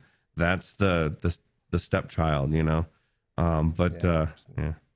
So again, out of stories that we finished, Intruders probably the best one, but you know, this one had a great start, and according to people like Anthony and Alex, and we even had some more votes in the Discord, they all seem to think that this was the best story of the year. and we're going to defer to them on this one. We think that that's probably correct. Certainly an awesome, fun game, and deserving to win the Mark Twain Award. Absolutely. All right, Roots. Story-based games. You want to give away a story-based game? I want to give away a story-based game big time. Let's do it. I got a better idea, Roots. Let's give away 2 story-based. Oh, hell yeah, dude. Let's give away 2. That sounds better. Oh, yeah. So we've been giving away Steam games all day long. What we're going to do here is we're going to give away The Curious Tale of the Stolen Pets, an absolutely wonderful experience, story-based, beautiful title. We're going to give away one on Oculus Quest. We're going to give one away on PlayStation VR North America. Sorry, all of our PSVR stuff is North America. That's where we live. That's what we've got. All right. Sorry to you guys that are EU PSVR players. Sorry about your damn luck. Anyway, so yeah, for a copy of Curious Tale on Quest and PSVR, and please specify. We'll just go down the line with the winners. What we'll do? We'll let them. We'll go in line of the people who answered the questions, and whoever won first gets their choice, and then whoever won second, third, fourth. Whenever we get to the next one, who has, whether it be a Quest or a PSVR, they'll get the second one. Yeah, and if you don't need the one that you end up winning as the second one, please let somebody else get it. That way, somebody can use it. Yeah, so, if you don't need it, just let it be, and someone will get it in the comments later. Yeah. Anyway, Curious Tale of the Stolen Pets on Quest and PlayStation VR. Name the developer. Who developed The Curious Tale of the Stolen Pets? Go. All right. So there we go. You get a game, and you get a game, and you get a game, and you get an award, and you get an award, and you get an award. Let's give out some more awards, Roots. All right. You know what's awesome about, just one more thing before we move on, these developers that gave us these keys are awesome. And yes. I just we'll thank them in the end. But obviously, if you know the games we're giving away, you can know the developers. So yeah, the vast majority of the keys that we're giving away today came directly from game developers who have supported our show from the very beginning when they didn't have to. So absolutely wonderful people. Yep. And we owe them a tremendous debt of gratitude. Anyway, let's talk about the Band-Aid Award, Roots. This is for the most significant patch of the year. And before we could name a winner for this, we really had to debate what the definition of a patch is, didn't we? Yeah, it's weird. I think we spent like 20 or 30 minutes on that alone, just trying to figure out, okay, what is the most significant patch of the year, and it's does it include just games, or is it software, or is it something that's new completely to VR, or is it something that can be new on the Quest? Or it was a big discussion, and it was one of those things, like you said, every category can't be cut and dry across the board. It just can't. Not if we want the awards to mean what we want them to mean. So yeah, and it wasn't only that, but it was like, what's a patch, what's a port, and what is DLC? Yeah, that's true. Because it's all downloadable content that can be added in. So what constitutes a patch? So really, we come up with a loose definition here, where downloadable levels that you have to either purchase or just opt into. Period. That's new levels are DLC. They're not patches. Ports are not patches. So like No Man's Sky coming into VR, that's not a patch, that's a port. For the purposes of this award. Now, we're not trying to argue with you if it's technically a patch or not a patch. So keep that stuff in Reddit. We don't want to hear it. But basically, what we came up with is a patch is an update to a piece of software that adds new functionality to it, not new levels, not a platform change, but actual stays within the same platform but has new functions or features. That's one definition of what could be a patch. Another definition is a correction of some sort. So improvement, quality of life improvements, those are patches as well. So like No Man's Sky coming into VR is not eligible for this award, Patch of the Year, but No Man's Sky, after it came into VR, when it got that first big update that made the graphics look way better and made the game run way better, that is eligible for the Band-Aid Award. And that actually was a front runner when we were debating what should get it, right? Yeah. Yeah. And that's one of the things we have to clarify as well is that it was single patch, because there was a lot of, we started going down, well, this game had a lot of good patches and whatnot. It was one single patch.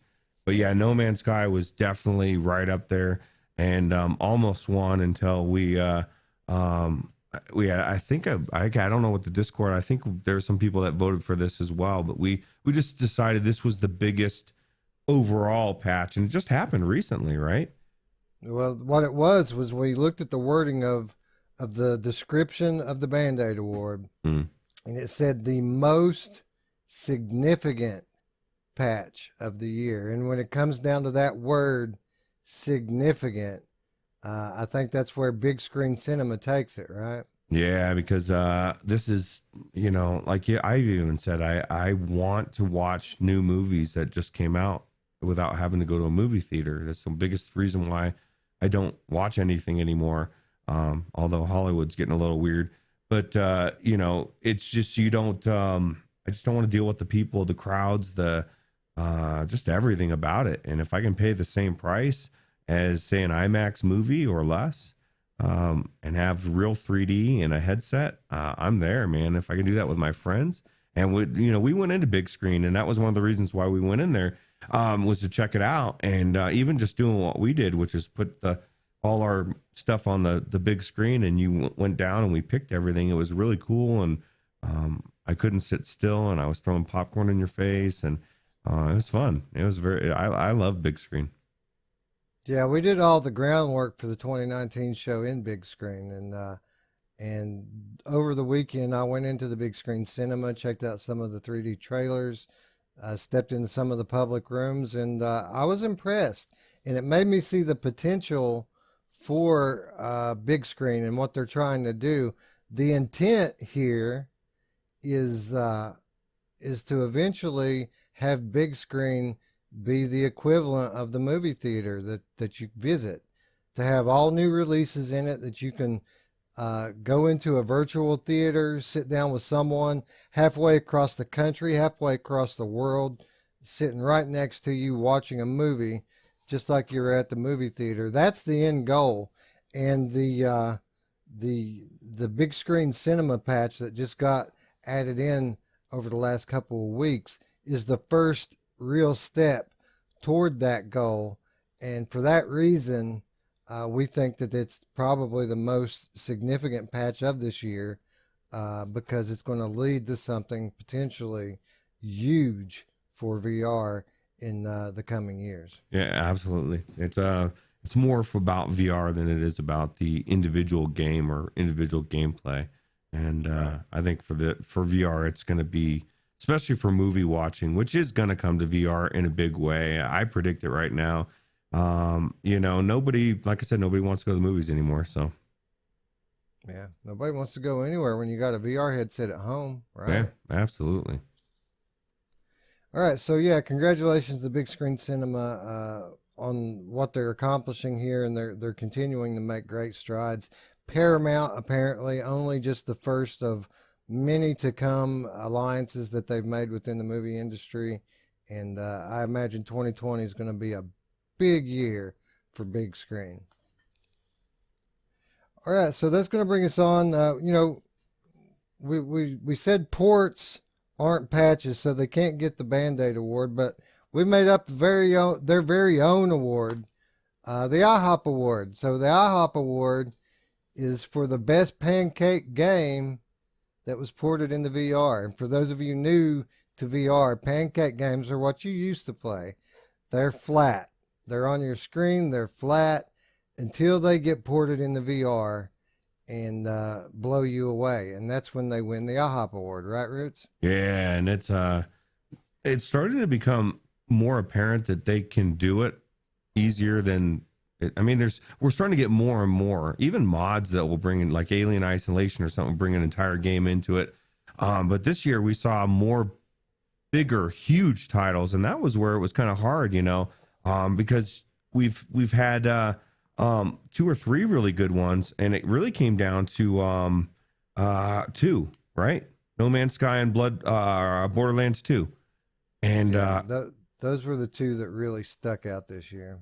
Yeah. And it was a really, really hard decision, but in the end, we agreed and we sided with the Discord and squeaked it out with No Man's Sky. Yeah, we went that direction basically because it seems to be like the one that people are still playing more, today. But I mean, as far as my personal experience, I've had more fun and more time in Borderlands 2 VR. I was really, really impressed with Borderlands 2 VR. But like you said, it was close in the Discord. 3 votes, or it was like 3-2 or something like that for the No Man's Sky. No Man's Sky edged it out, and we decided it's probably the more deserving game to win this award. So the best flat game ported into VR, IHOP. And now that's the IHOP award is for the official ports, and that goes to No Man's Sky. But what about the games that weren't officially ported? What about the games that were modded? Are they eligible for the IHOP award? No. So we made them their own award, and it's the Waffle House award. So if you can't eat at IHOP, where do you go? You go to the Waffle House, right? Yeah, except for I don't have a Waffle House to go. I'm a little pissed. This looks pretty sweet. I want to go in there and get Waffle House on wheels. Dude, Waffle House is awesome. You can go to Waffle House at like 4:30 a.m., 3:30 a.m., and it's booming. There's people in there all the time. They serve breakfast all the time. They serve lunch all the time. You can get a T-bone steak or a waffle or a hamburger or some bacon and eggs, just whatever you want. They got it at the Waffle House. And the people that go there, the salt of the earth, Roots. Yeah, I would have to agree. It's definitely a go-to destination of 2019. Not 2020 though. We're gonna step it up a notch, but anyway, so where we had games like No Man's Sky and Borderlands 2 VR in the IHOP category, for the homemade ports, we had Grand Theft Auto 5 and we had Half-Life VR, Lambda, the Lambda Quest, the Quest version, obviously, because it was out on PC before. But people seemed pretty unanimously to vote for the Half-Life one here, which surprised me, right? yeah, and that's what's weird. And as you can tell, I guess we might as well click it over because I haven't clicked over. I haven't shown you the Half-Life 1 mod picture because it's not what we chose. No. We chose Grand Theft Auto 5 because this is monumental, man. The people in Reddit just flipped their shit when this came out. When they announced that this was coming out for Rift S, everybody on Index and Vive flipped out because they couldn't play it, or at least Index. And it's Grand Theft Auto 5, and whether people believe it or not, this is huge, and especially for people that are coming into VR, like I've said before, for Alex, they may not even know that this mod is out there, and it's this good, right? Yeah, well, here's the thing with this. Obviously, Grand Theft Auto, it's the most valuable entertainment franchise in the world. It's the biggest video game on Earth. And we know you people love Half-Life. We know that you hold a special place in your heart for Half-Life. But this isn't Half-Life 2 VR that we're talking about here. We're talking about Half-Life 1 VR. And as much as you love it, it's dated, people. It's a dated game. And to have a game like Grand Theft Auto 5 in VR go up against it, both of them ported well. I think it's a no contest here. And I think that that people voted with their feelings instead of voting with their minds on this one. And this is one of those cases where we take executive privilege and tell you what's best for you. And what's best for you is if you go buy Grand Theft Auto 5 and mod it into VR. Yeah, like you said, it's not a democracy, but that's right. Well, it is it's a representative republic. yes, And we are the delegates. yeah, All right, so moving on, the Wonderbra Award. So, we've talked about patches, we've talked about ports. Let's talk about ongoing support. That's what Wonderbra gives, right? It gives the ladies and apparently Peter Griffin ongoing support. And, Roots, when it comes down to ongoing support of a VR game, there's lots of good contenders for this, but I mean, really, when it comes down to it, there's really only one. There's one developer that is synonymous with ongoing support for their game, right? right. And it's it started from day one, and they really were behind the eight ball for a long time, and continue to plug away, and just recently reached their goal of getting their game into VR, and that is No Man's Sky. And even after their release was a little bit muddy, they continue to release patches to optimize it. And this has just been a developer that has said from day one, this is our goal, and everyone said that's awesome, and then it fell short, and they said this game sucks, and then they kept plugging away, and they eventually did it. So Yeah, Hello Games, basically the model for what we want from a VR developer. They may not hit a home run every time they step to the plate, but they will hit a single. They'll bunt. They'll do a sacrifice bunt to get the guy to second base. Then they'll hit a sacrifice fly to get him home, and they will just keep plugging away until they win the game.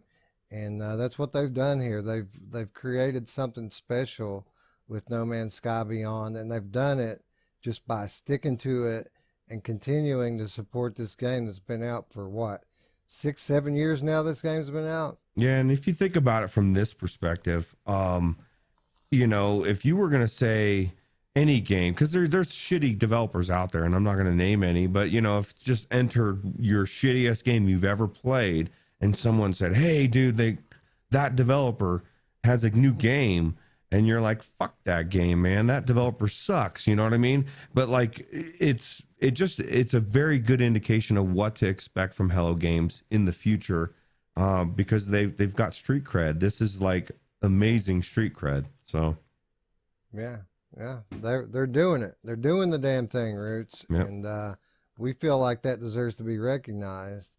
So if I could give them a Wonder Bra in person, I would. Maybe we'll send them one. yeah.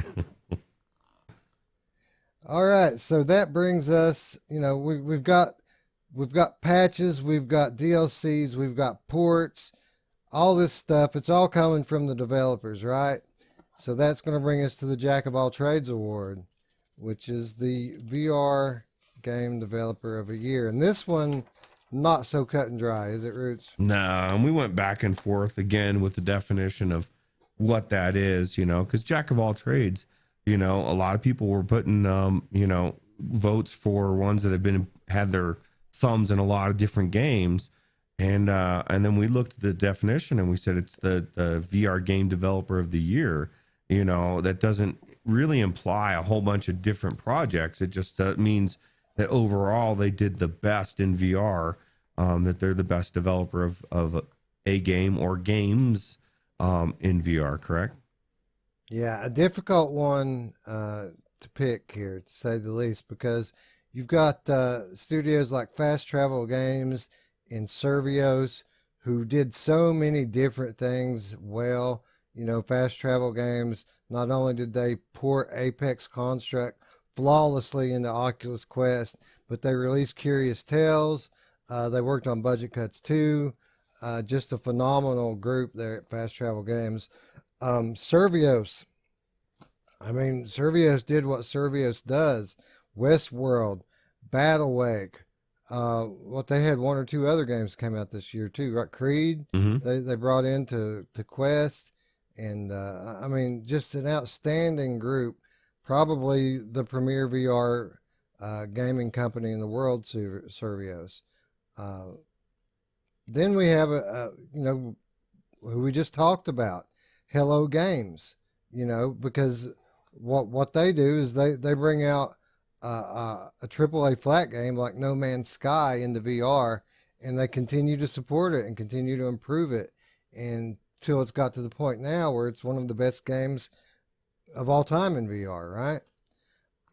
But at the end of the day, there's really only one developer that significantly raised the bar for all other games that follow, right? Yeah. Yeah, it was only one, and it's only because it's so well-rounded in just about every category, the game we're talking about, and that company or developer is Sanzaru, or Right. Asgard's Wrath, obviously. Right. Not only is this, I mean, it is a single game that they put out this year, but it's the game of games. I mean, there's so many different diverse modes of gameplay, so many different diverse environments and characters in this game. Even though it's one game, they did more in this one game than most development companies do in 3 or 4 games, right? Yeah, and it's 40 hours long, and they've been working on this for a few years, and this is clearly, in my opinion, it's set the bar for everything forward. Like right now, this has set the bar the highest. We've had our discussion how we think Alex is going to move that bar even further. But you know, right now, this has set the bar for sure. Yeah, did so many things well, and if we're going to name one developer the developer of the year, I don't think anyone's accomplished more than Sanzaru has accomplished with their game. I want to play this game again. I do too. Again, folks, the Monday show, all January long, the backlog report coming at you. We're going to get back into these games That's right. that we've been pushed away from because Walking Dead's coming at the end of the month, so we don't have long. Yeah, we're running out of time. That's right. If we're going to do it, we got to do it now. Roots, that's a lot of awards, man. You want to give away a game? I haven't given away a game in like 10 minutes. Yeah, I was missing Oprah, so let's go ahead and give a game. Yeah. Speaking of great developers, you know who else has their hand in like everything? Vertigo Games. Like, go back and watch the E3 Upload VR showcase, and you'll see Vertigo Games in like 25% of the titles that they feature in that. Consulting, you know, publishing, developing. Vertigo Games does a lot of work in VR. But what they're probably most well known for is what is today the definitive VR zombie apocalypse game, and that's Arizona Sunshine. So we're going to give away Arizona Sunshine on Steam in the chat right now. To those who don't have it and want it, here's the question. Vertigo Games, the developer of Arizona Sunshine, has a brand new game coming soon in 2020. What is the name of this game? So again, Arizona Sunshine on Steam. What is the next title coming from Vertigo Games in 2020? And if you don't know the answer to the question and you don't want to look it up, of course, this is another one of those we have multiple copies of. So keep your eagle eyes peeled. You may just see one. Yep. Like here or there or who knows where. Could be in Oprah's mouth. Under her Just armpit. keep looking. You never know. Yeah. You could just be right there, You hanging never out, know. chilling. Who doesn't Could want to be, hang out there? on her forehead, like after you erase the 666, you'll see another code right underneath there, and I think she's that she's probably got one of Elon Musk's chips in there. I think. right. Yeah, all the elite do. All right, let's do a few more awards. Best hands, Roots. You know who has the best hands of all time? Now they're right there. They're holding his football, Jerry Rice. That's right, Jerry Rice. According to you, because Not- you're a fan of the not 49ers. the biggest, right? not the biggest guy, not the fastest guy, but more catches, more touchdowns, more yards. The greatest of all time, the best hands of all time. But hands are something interesting in VR, right? Because like whenever we get into a game and we finally get past the menu and we start the game, what's the first thing we always look at? Our hands, yeah, it's weird. It's like an amazing thing to have hand presence. But like Meme Fan says, he always does it in video to show people that he's in VR, and then you do it as like a graphics check as well as I do. And there was so many good hands in VR this year because everything's getting better. And you know, this is another category where, as we were talking about it, we figured out as we were looking at the Discord that somehow there was a miscommunication. There was a disconnect on what we were looking for, because I never looked at it from this perspective. But a lot of people were thinking, you know, the best hands was going to be in a index, moving your fingers way, right? And I wasn't looking at that at all. That's when we were looking at it as which hands were like looked the best, right? But yeah, the people almost unanimously voted for Boneworks here. And I think they thought that we were talking about pure function, like which hands do the most in a game. And obviously, it's a neat little parlor trick that you have with those index controllers that you can do this in a game. It's so awesome, right? But we went into Boneworks and looked at those hands, and they look pretty regular, man. They look like normal hands. They don't even look as good as most hands as far as Right. the way they look. Right. But it's funny. It's funny you say that, because I guarantee you that there's people that have index that are like thinking this is Oculus Rift this right here, right now. yeah, in their index, right? But they're they're thinking it's Oculus Rift bias or non-index bias, and it's weird to look at it from that perspective. And I haven't even moved on to the game. Well, I guess we haven't even announced the game really. But yeah, it's weird. It was a weird conversation we had, because I clearly see what they were thinking, and I agree on that perspective. If you were saying the most unique use of your hands or whatever, yeah, it is cool to be able to use your fingers and everything. And it was built for Boneworks, but that wasn't what we were going towards.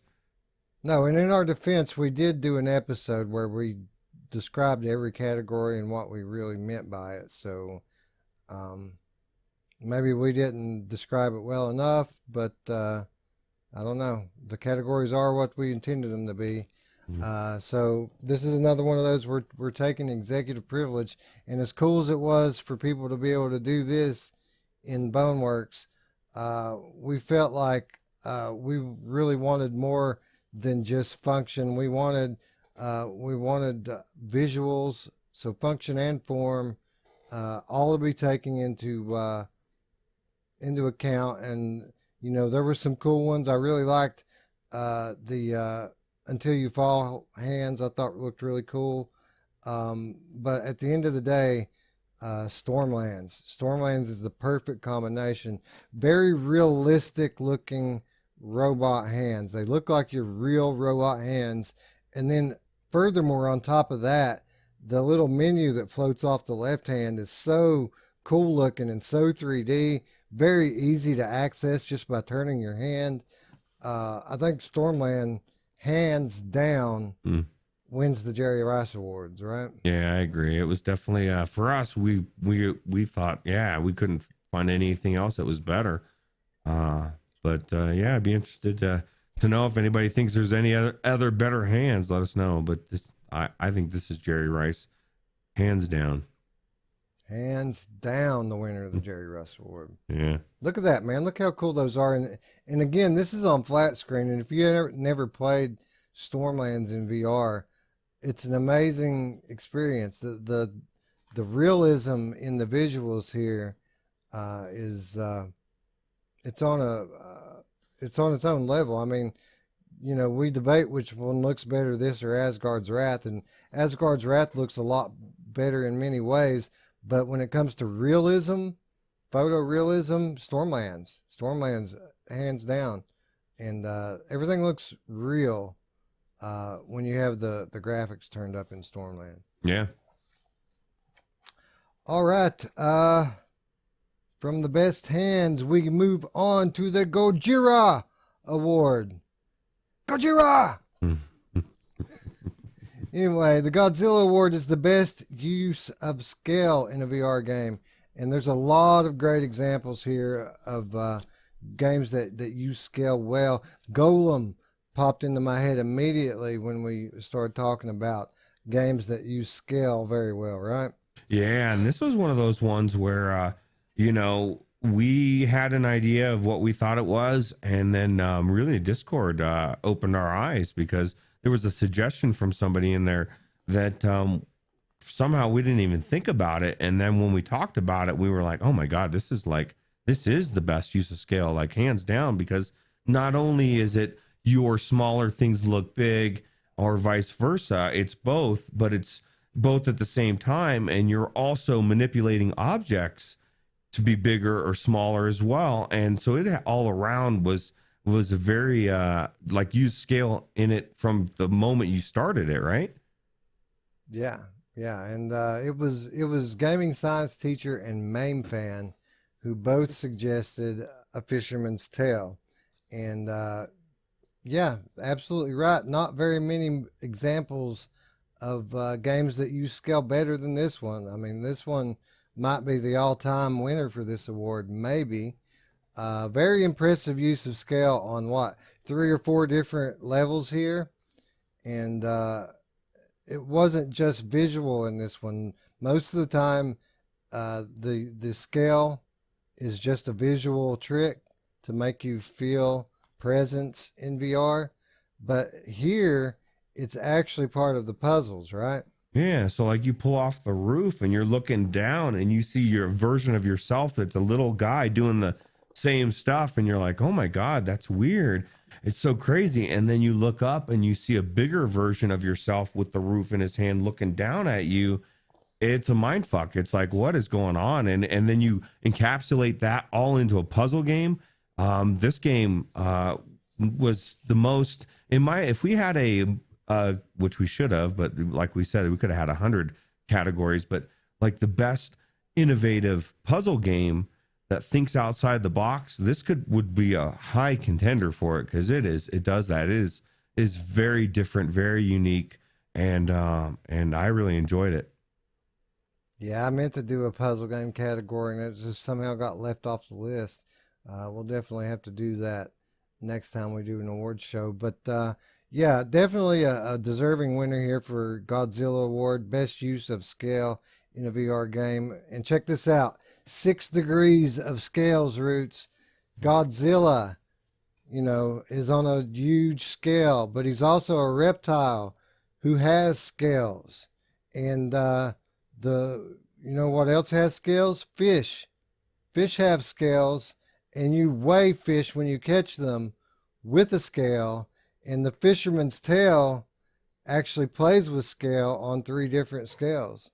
Oh, wow. Well, if you could tie that to Kevin Bacon, I think we could really have a monumental 7 degrees scaling somehow. But yeah, that's pretty damn impressive, man. Well, fish come from the sea, as do scallops, which are delicious wrapped in bacon.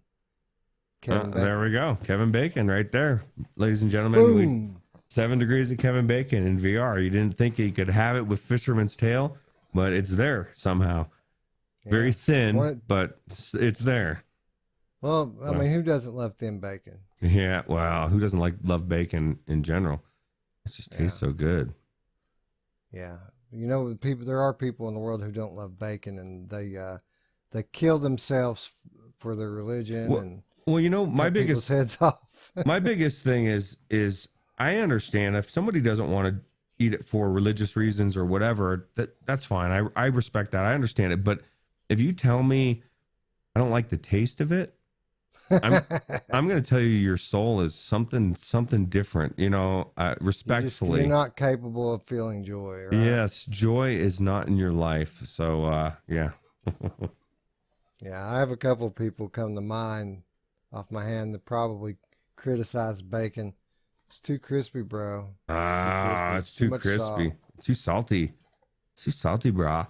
You know, Everybody says bacon's all great and everything, but you know what it does to your arteries, right? yeah, well, I don't Saw care. that on Twitter this morning. Did you? Yeah. I'm just joking. It's so good, dude.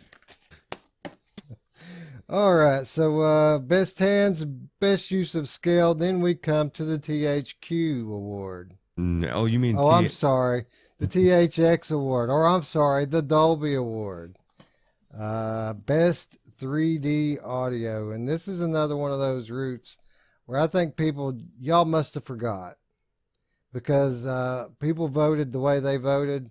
No, they're all wrong, and I took executive privilege here to pick the winner specifically because I don't feel that it's really all that close. I feel like we had a pretty cut and dry winner here that nobody voted for. I know it's funny because even myself, we were talking about it in big screen, and I was like telling you whatever arguments for different games, and you're like, bro, dude, you're forgetting like the one, and I was like, which one? And then you told me, and I was like, oh my god, that's right, because I was literally saying how this game, the sound is what saved it. Like it was like the graphics were okay, but the sound, the 3D sound was so good that Journey of the Gods was it was literally one of the things that we raved about when we talked about the game, right? And I think because it came out so long ago, and there's so many games in between, I think this just fell off of everybody's radar on just how good the 3D audio is. And if you don't believe me, go back into this game and just bask in one of these countryside scenes and listen to the audio, and you'll know what I'm talking about. Yeah, absolutely phenomenal audio work in this game. You know, probably the most simplistic art style I've seen in a VR game. And the only way that you can pull off presence in a game like this with such simplistic art is by having world-class audio all around you. And that's 100% what they did here. I was blown away from the moment I got into this game to the moment I finished this game. Just outstanding audio work in this game. I can't praise it enough. And if people don't remember that or they don't recognize it, well, better ask somebody because it's the truth.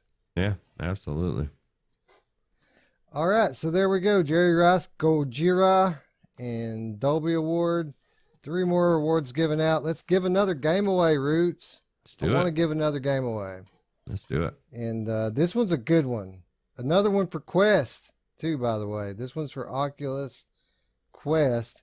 And probably one of my top palette cleansers on Quest. This is a game I can just put on anywhere. Could be laying in bed. I can put my Quest on and play this game comfortably. I'm talking about Gadgeteer. And Gadgeteer, you're going to have more fun in Gadgeteer than you thought you were going to have fun, right? Yeah. Right. Gadgeteer better than you thought it was going to be, right? Yeah, it's like stacking dominoes, really, is what it is, in a sense, except for it starts out easy, simple, gets more elaborate, and then you start incorporating ball or all sorts of stuff. The ball's in there from the beginning, but it just changes. It gets more intricate, and it's a very good game. Yeah, especially if you're playing VR in bed, you integrate the balls a little more quickly. You're playing with your balls in bed, you're saying? No, bro. What are you talking about? Filthy-minded Roots.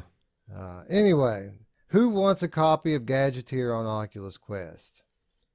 You get a copy. And that's it. We only got one copy Yeah. of this one. Sorry. But yeah, if you would like a copy of Gadgeteer for Oculus Quest, answer me this question. Gadgeteer is a puzzler whose gameplay revolves around building complex physics-based machines. This type of machine is named for a popular 20th century cartoonist and inventor. What was his name?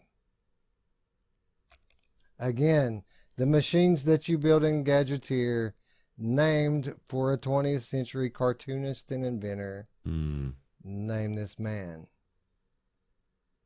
All right, there we go. Moving on to the best soundtrack in a non-rhythm game. Rhythm games have awesome soundtracks, Roots, but we don't really feel like it's fair. We want to recognize the other games. And in the world of movies, my favorite soundtrack of all time was The Crow. What about you? I'm not sure what my favorite one was. I definitely am eating crow about this movie though. The Crow. I like that. Says "Save me a booby" for sure. Save me a booby. Save me a booby. Booby. Yeah. Oh wait, we gotta cut that, right? So no. Yeah. No. There's so many good movies. If you think about it, and you don't see it as much anymore, but when we were growing up, and the bulk of VR enthusiasts as well, soundtracks were huge, right? And it was like all your favorite artists, and they had literally you'd go out and buy just a soundtrack for the movie. You don't do that as much anymore because they're not as good. Yeah, anyway. Back to the Future with Huey Lewis and the News. Yeah. Those were good ones, right? Yeah.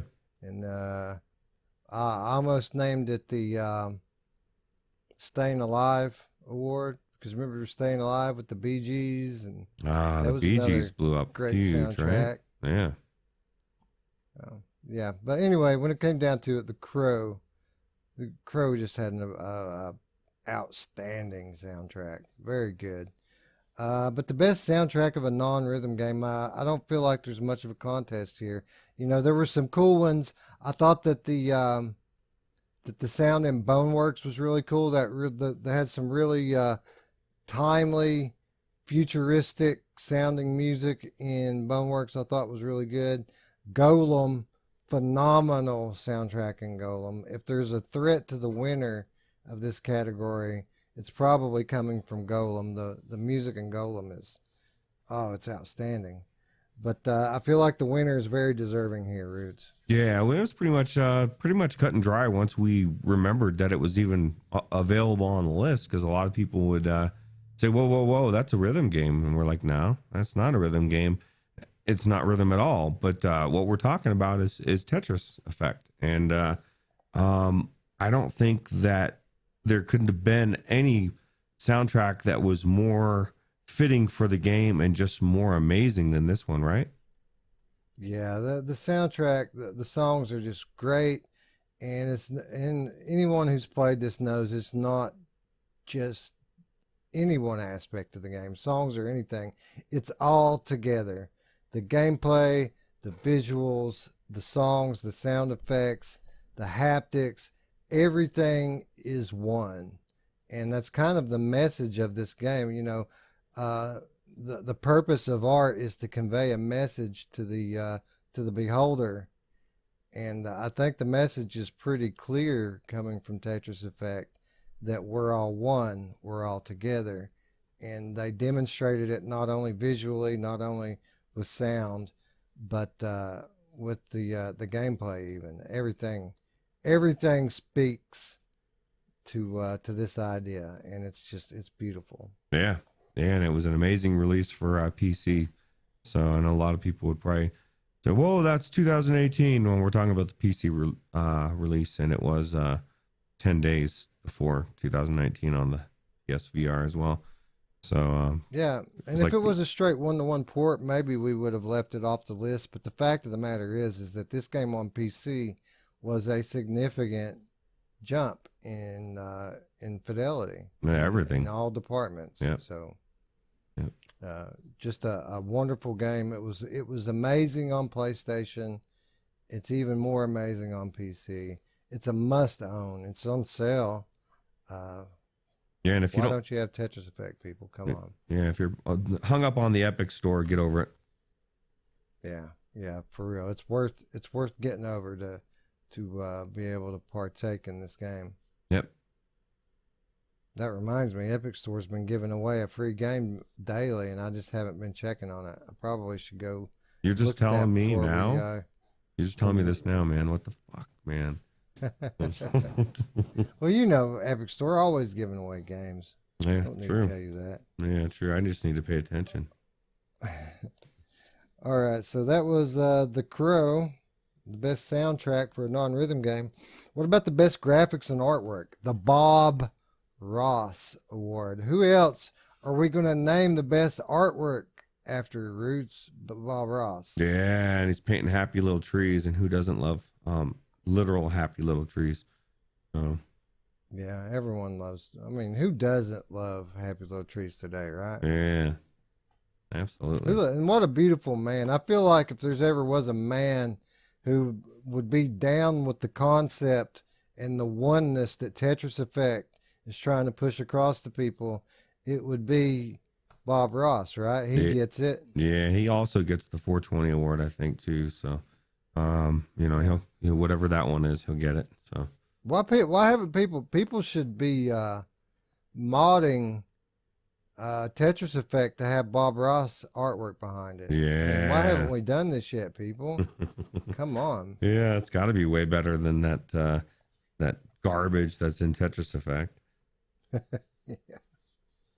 Anyway, Bob Ross Award, best graphics and artwork in a VR game. A difficult debate here. It came down to two, and we really didn't know what to do here, did we? Nah, we had a hard time actually, and we went back and forth, and we again went into what the definition of the thing was: best graphics and artwork. And we toiled back and forth, but we did come up with what I think is the best one. And I think was it unanimous or more in the Discord? This one as well. It was pretty unanimous in Discord. I don't know if it was all the way down the line, but it was pretty heavy, pretty heavily favored, and we couldn't really argue with it. Yeah, we tried, but we in the end we agreed with the Discord, and we sided with Asgard's Wrath.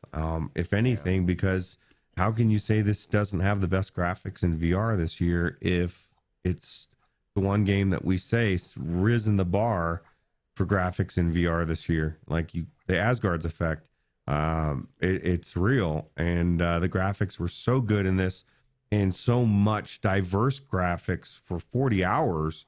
And that was one of the things too that we talked about, is like some of these games are very repetitious, and the graphics, and then some of them were just not as good, like the honorable mention we're going to mention.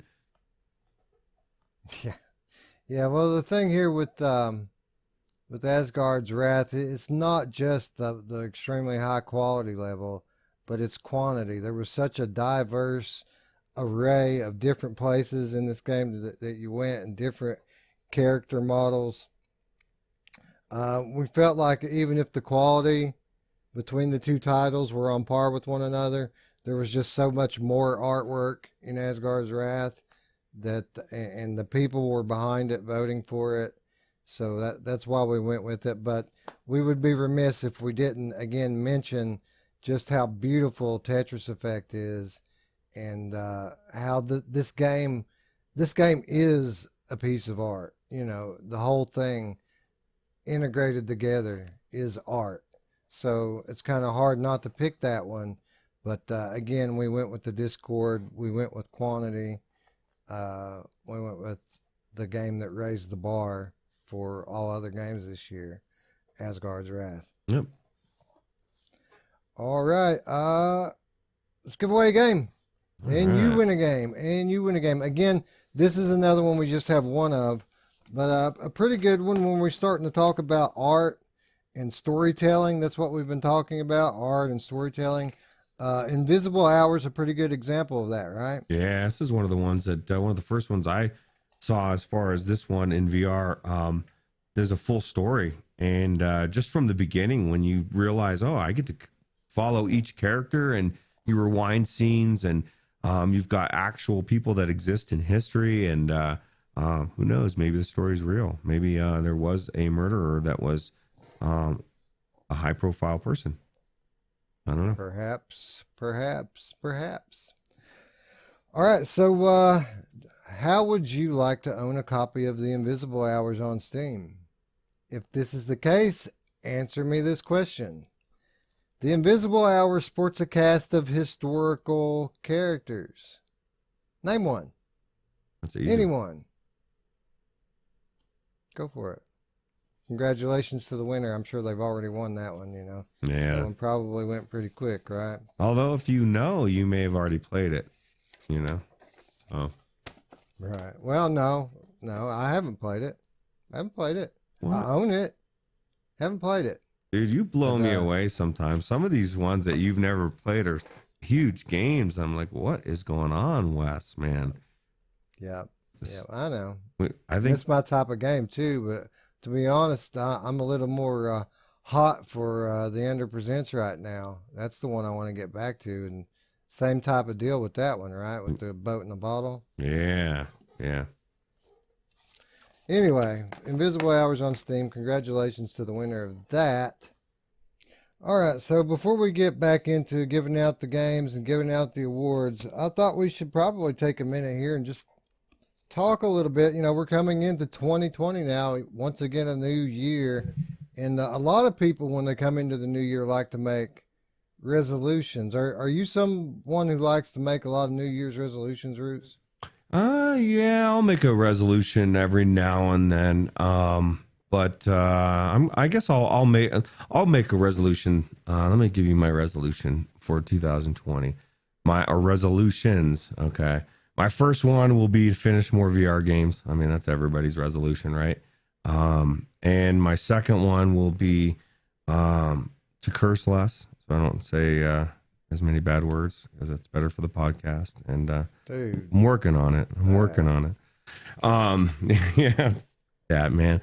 And then my third one is to just be a good human being. And I think I got that one mostly pegged, but there's always room for improvement. nah, dude. You said that you couldn't run in No Man's Sky, dude. You call yourself a good human being? You lying bastard. I know. I didn't think of it from that standpoint. Then maybe my my biggest thing would be to not lie to people openly and maliciously. I'll try not to. Yeah, I think with the resolutions, I mean, if I normally don't make a lot of New Year's resolutions because people just make up crap and they fail at it anyway. So I think it's important, if you do make resolutions, to make stuff that you can actually do. Be realistic with it. Don't say you're going to lose 50 pounds and then diet for 3 days and then say screw it. Pick things that you can do, reasonable goals, and work toward them. Like you, I want to finish more games, which means I'm going to have to play less games, like less titles overall. And I don't know what that's going to mean for the channel, but I'm absolutely resolved that I want to finish more games. Too many of these games that we're talking about on this list today, I haven't seen the end of, and that's not right. Before we started doing this channel, I would play 1 or 2 games at a time. I was like Scion, basically. I would play till the end, and then I'd start a new game. I'm not necessarily saying I want to go back to that, but I definitely want to finish more games this year. My other resolution, I want to use my VR camera more. I've got this Lenovo, 3D VR 180 camera. These are inexpensive now. I saw them online the other day for $140, Roots. Wow, how much did you pay for that one? I paid $200, and it was on sale for my retail $300. Wow. And that was just a year ago. Now they're $130 because there's better ones out now. But what this does, the capability it gives me, for example, this past Thanksgiving, I was at my in-laws' house. My children were playing board games with their cousins. There was probably I don't know, 5 of them, 6 of them, all circled around this game board on the floor. And in one of the seats, one of the spots around the board was my tripod with my VR camera. So now, whether it be today, tomorrow, 10 years from now, 20 years from now, at any point in time, I can slip into my headset and be sitting in the floor playing a board game with my children before they grew up, before they got married, etc., etc., etc. Another example, on Christmas Eve, I went to visit my grandfather. He's getting on in years. I'm not going to say how old he is, but he's getting on. I was there, my dad was there, my uncle was there, and we were all just kind of sitting around BSing, telling stories like we always would. But this was different because my tripod was set up with my VR camera. So 10 years from now, when my grandpa's gone and my kids don't remember him, all we got to do is slip into the VR headset and I'm right back in his living room, BSing, telling stories with my dad, my uncle, my grandpa. I had this thing a year ago. I just now filled the memory card up. I need to use it more. It's awesome. It's one of the best things about having VR. And I'm resolved to use this more in 2020. Yeah, think about that. Think about the implications for VR, man. Like, and just in general for home videos and what you could do with that and how amazing it's going to be. And I look at it from the standpoint of your kids, like your kids in like 20, 30 years going back and looking at videos of themselves playing that game and sitting there with themselves and, you know, and seeing their friend or their cousin or whoever at that age. It just encapsulates time in a way that we're not used to, you know what I mean? And I don't think anybody's using it the way it's going to be used. And we're going to look back at pictures in general, even digital, and think, oh, that was antiquated. Remember when you had those flat picture people, you know, now you're in there and you're looking around and once it gets to the point of some of the high level photometry, it's going to be next level. I mean, I just get excited when I see this kind of technology for sure. Yeah, it's not the most clear thing in the world. It's not the most resolution. I mean, it's 4K. It's a 4K camera, but it's only clear for things that are right here from it. Okay?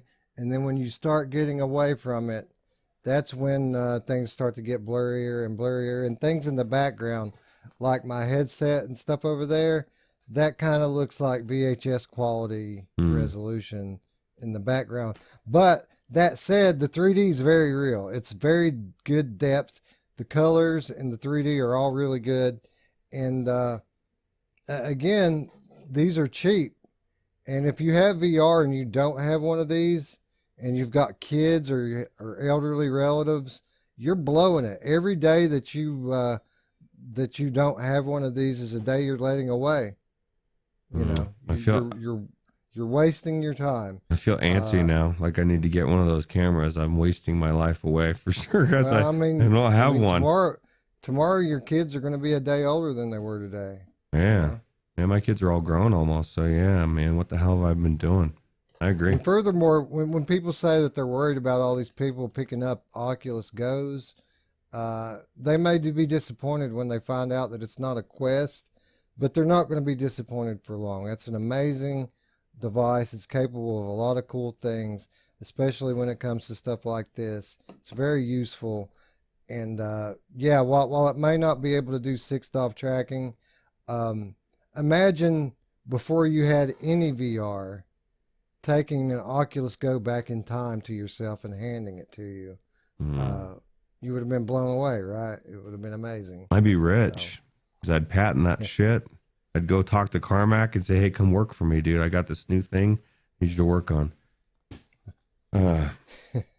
Anyway, those are my resolutions. I want to finish more games. I want to capture more of my family before they get away from me. So yeah.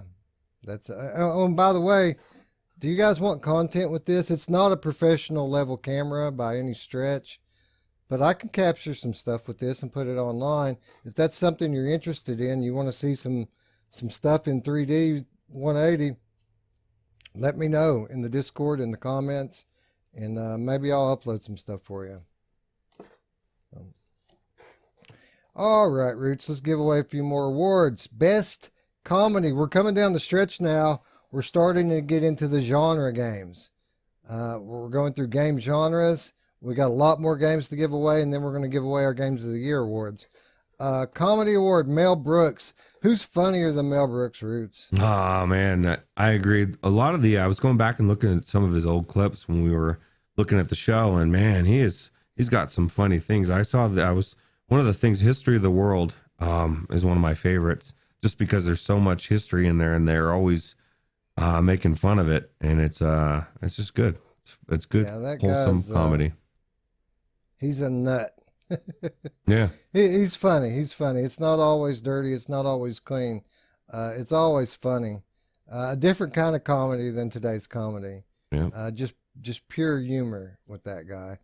And saw him a few years back on the Conan O'Brien shows. Appeared to be in pretty good health for as old as he is. So, a very talented man. But let's talk about VR. I feel like this is another one of those games that it doesn't matter whether we're talking about 2019 or we're talking about all time.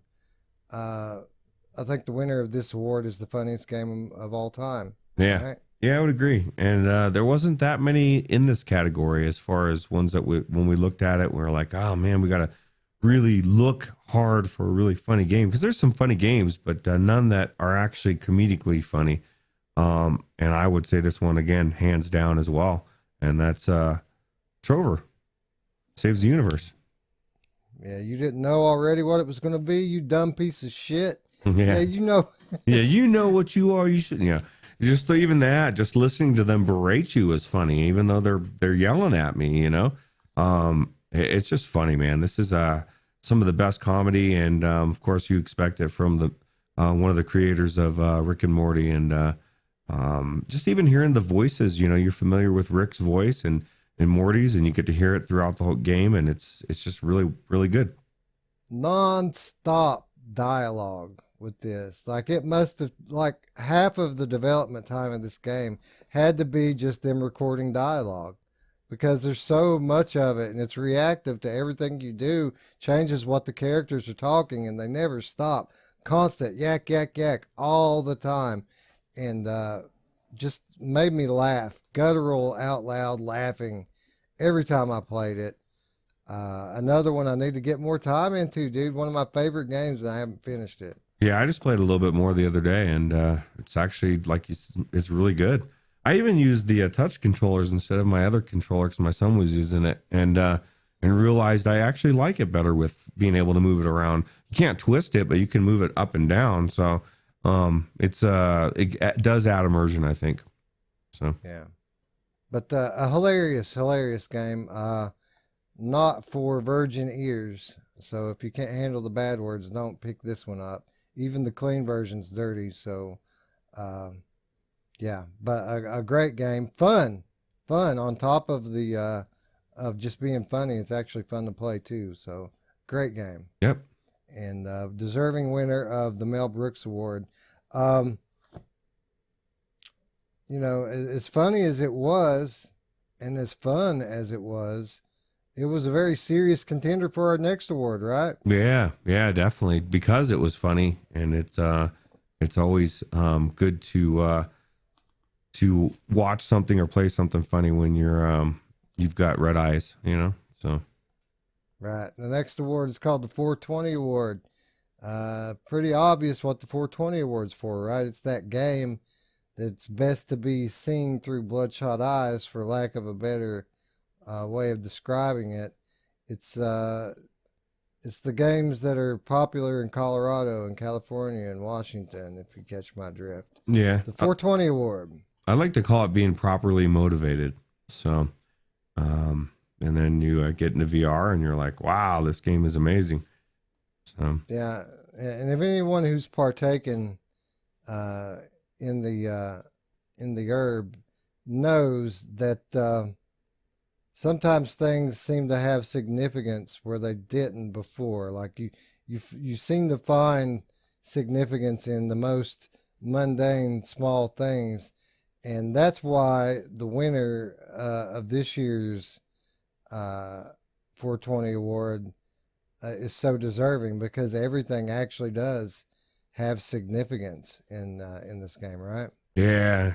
And one of the things about this game, which we might as well reveal here, is Tetris effect, running away with them all. But no, it's like one of the things that you do is you zone out in there, and what better way to zone than in a 420 moment? And then we've said before, the artistic, the visuals, the haptics, the music, all of it coming together.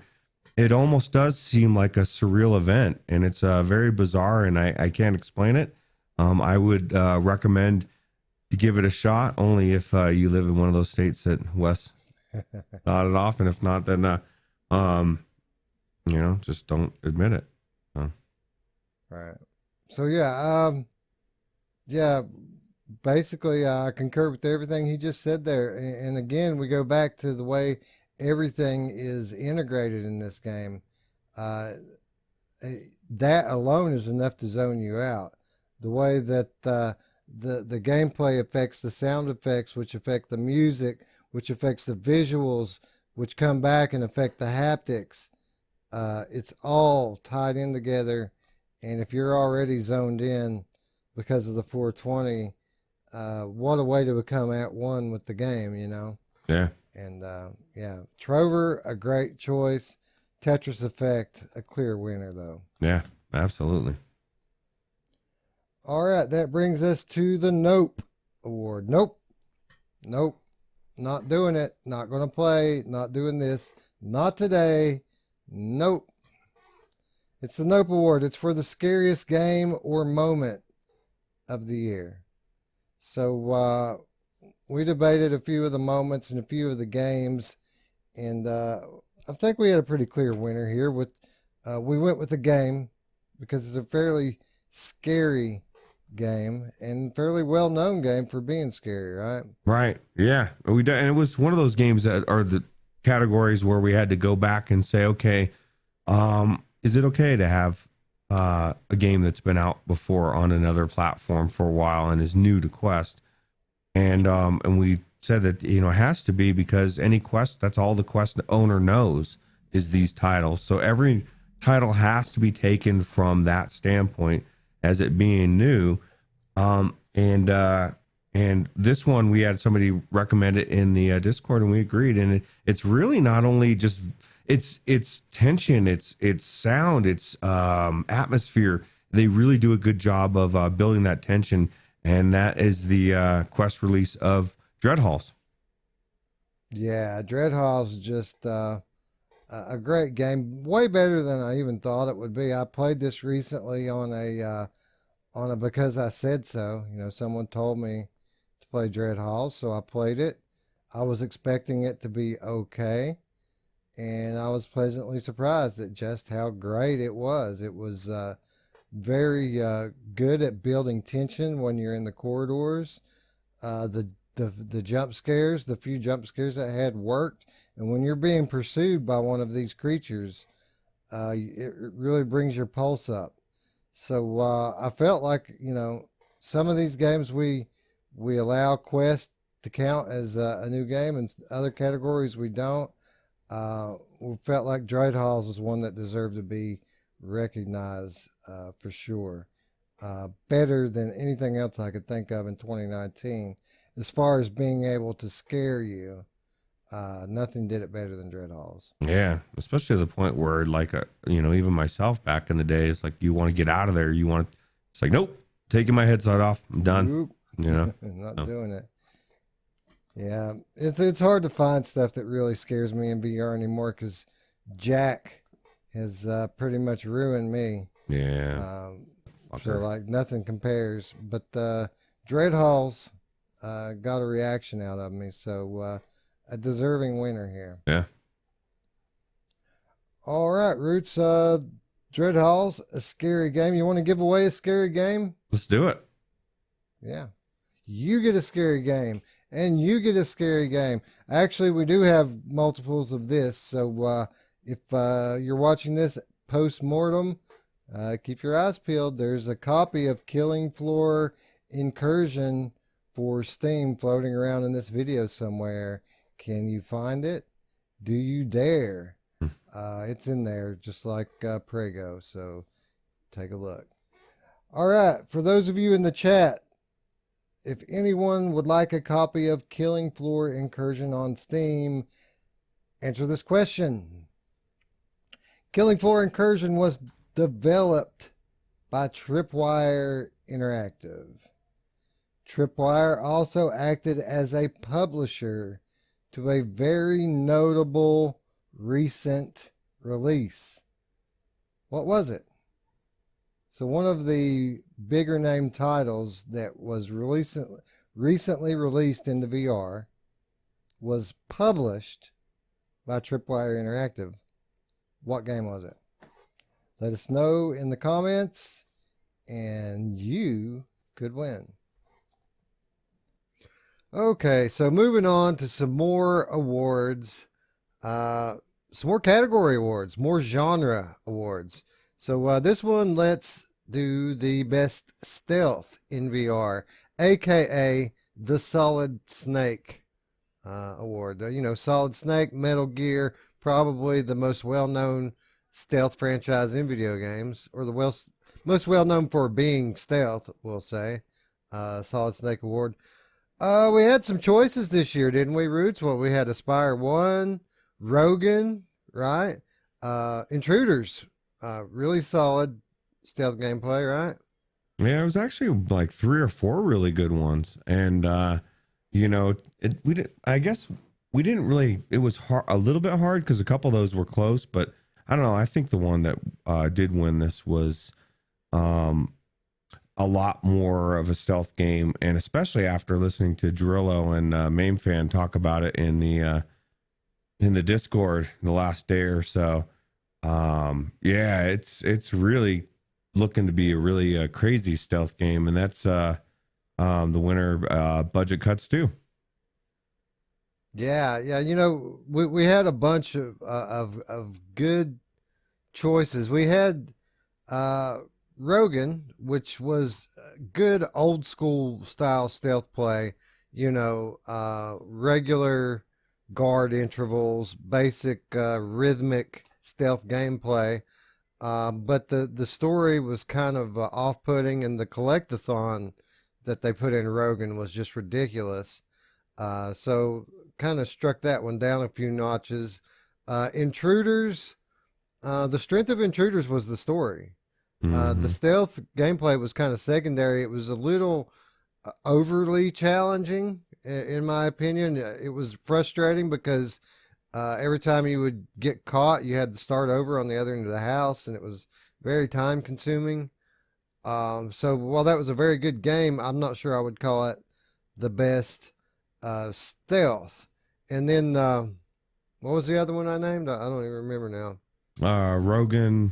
Actually, I don't remember what it was either. Rogan, Intruder, Aspire 1. Yeah, Aspire 1 was sold and billed as a stealth game, but it didn't really make you play stealthily. You could just go in guns a-blazing and blow everybody's face off.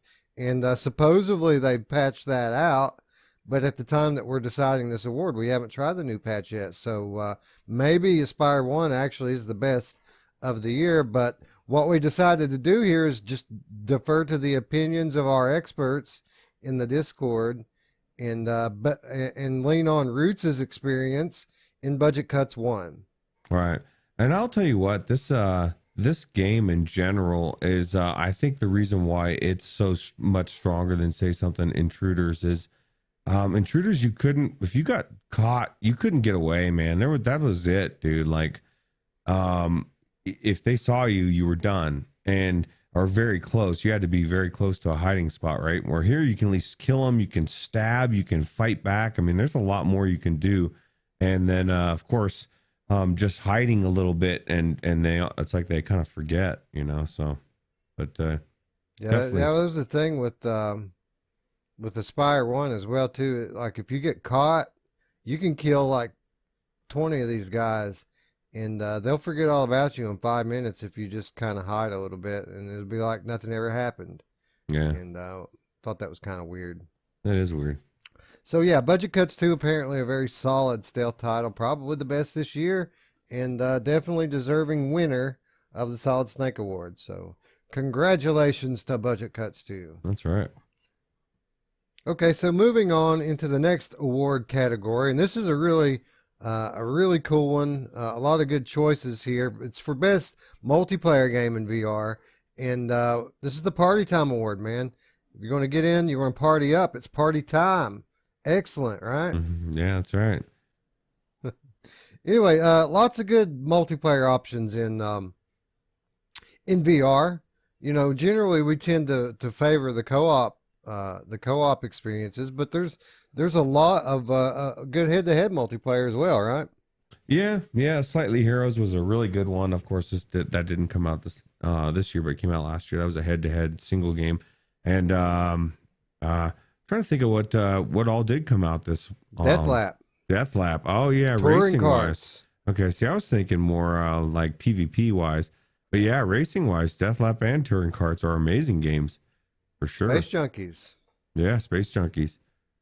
Yeah, see, So, I mean, we had some good multiplayer, but again, the ones that we tend to play the most, co-op games, right? right. Well, it's because of the VR pool is a little bit lacking. Even Space Junkies, like you said, really good game, but they've already kind of given up and pulled support. So it's like people have been asking, should we buy this game on Reddit? And I'm like, why would you buy a game they've openly announced they're not supporting anymore? I don't get that. To me, it's no, not a PvP one.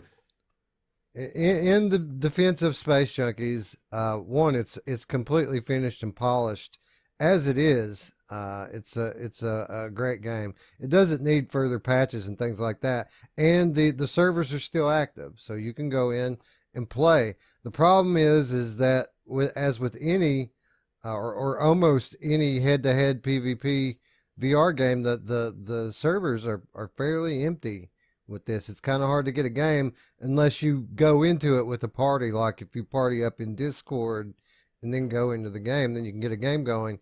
Yeah, it's a really good fleshed out AAA versus shooter game, and $5. Normally you catch it on sale $5 to $10, and now that's why you buy it. It's a AAA game for pennies on the dollar. Well, I'm coming from the standpoint of when they were charging $30 and we were saying, wait, you're charging way. We even said you're charging way too much. You're going to kill the game, and then they dropped the price, but I feel like it's a little too late. But I mean, it's a really good game. It just dawned on me that I've got an extra copy of this I've had for months. I forgot all about it. So how about this?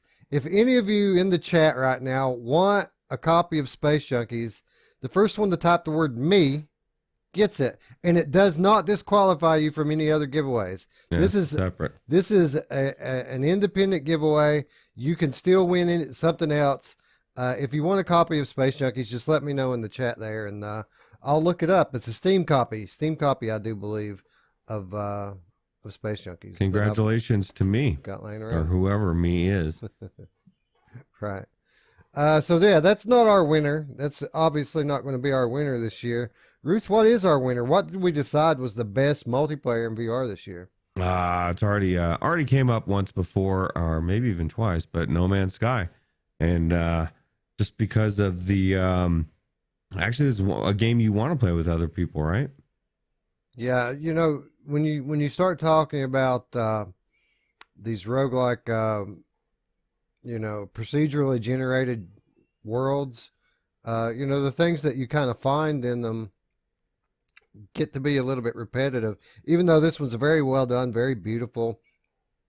This kind of grindy gameplay, it works so much better when you have someone there doing it with you, making it go by faster, and just having general fun with your friends, right? And they made it easy. They made it easy for people, as long as you get enough time in the game that you can get into your ship you can visit the multiplayer hub. They've built a hub. I forget what it's called, like a central place for people to meet up in multiplayer. And it was a great job, a great implementation into this game. And I think easily the most significant and best application of multiplayer in VR this year. Yeah, it's came a long way if you think about it, from two guys trying to meet each other in No Man's Sky in separate games and not being able to go into the exact same spot and not being able to see each other, which was the initial first try at multiplayer, right? Back in the day. So yeah, they've basically, with the not even just with the VR, but with the last big update, they really put an emphasis on making it easier for even random strangers, virtual strangers, to meet up in No Man's Sky. So even if you don't have friends going into it with you, you're very likely that you can, in this infinite universe to explore that they've built for us, you're still pretty likely to meet some people in there, and whether they be in VR or not, yeah. So yeah, definitely a deserving winner for the Party Time Award. So way to go, No Man's Sky. All right, Roots, it's been about 5 minutes. You want to give away another game? Yeah, let's do it. Actually, if we count Space Junkie, it's been about 2 minutes, right? since we gave away a game. Yeah, we're about to start hitting overdrive where we're giving more games away almost than doing awards. So yeah, it's going to be about 2-1 from this point forward. For every 2 awards, we're going to have a giveaway. So they're going to start coming hot and heavy. So I hope you like seeing Oprah, because you're going to see a lot of her for the rest of this show. yeah. Multiplayer, that's what we've been talking about. And we've got a pretty solid multiplayer game to give away, Roots. Star Trek Bridge Crew, a game you were in recently, right? Yeah, actually I played it with Scion and his buddy Zal, and it's pretty fun. Actually, we need a 4th, so maybe whoever wins can contact us. We can't seem to get you in there. But yeah, if you can get a full 4-party person. The thing with me is everybody in that game, at least what I have encountered, there's a lot of sweaty people in there, and they're very, very serious about their game, and you fuck it up and they're going to trash you. So not everybody, there's a lot of cool people, but I've ran into some real characters in there. So well, I bet, bro. I bet you have. Star Trek is there's a certain breed of Star Trek fan out there that probably bought VR just to play Bridge Crew. You know what I mean? yeah, you don't mess around with that guy. Ooh, you sure don't. A great game. This version on Steam, the version we're giving away. Again, giving away one in the chat. There's another one floating around in the video somewhere. So those of you late to the party, just keep an eye out. It's in there. We promise. All right. So for those of you who want to win Star Trek Bridge Crew in the chat, answer me this question. Star Trek began as an iconic television show back in the 1970s. On the Star Trek television show, which actor played the role of Spock? Spock, an iconic Star Trek character from the original Star Trek. Who played him? What was his name?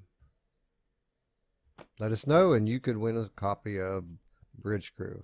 You could be Spock yourself if you want. So, yeah, that's right. You could be Spock, Captain Kirk. I thought about making the question about Captain Kirk, but everybody knows who Captain Kirk was, right?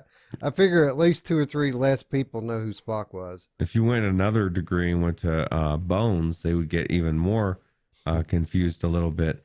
And speaking just a little bit about just the one thing I love about this game is like when you're sitting in the captain's chair and you look around, at least this is the old school original, the girls are wearing like really short skirts, and I like that, like the old school Star Trek. I know it's horrible, but I like it. How dare you? How dare you?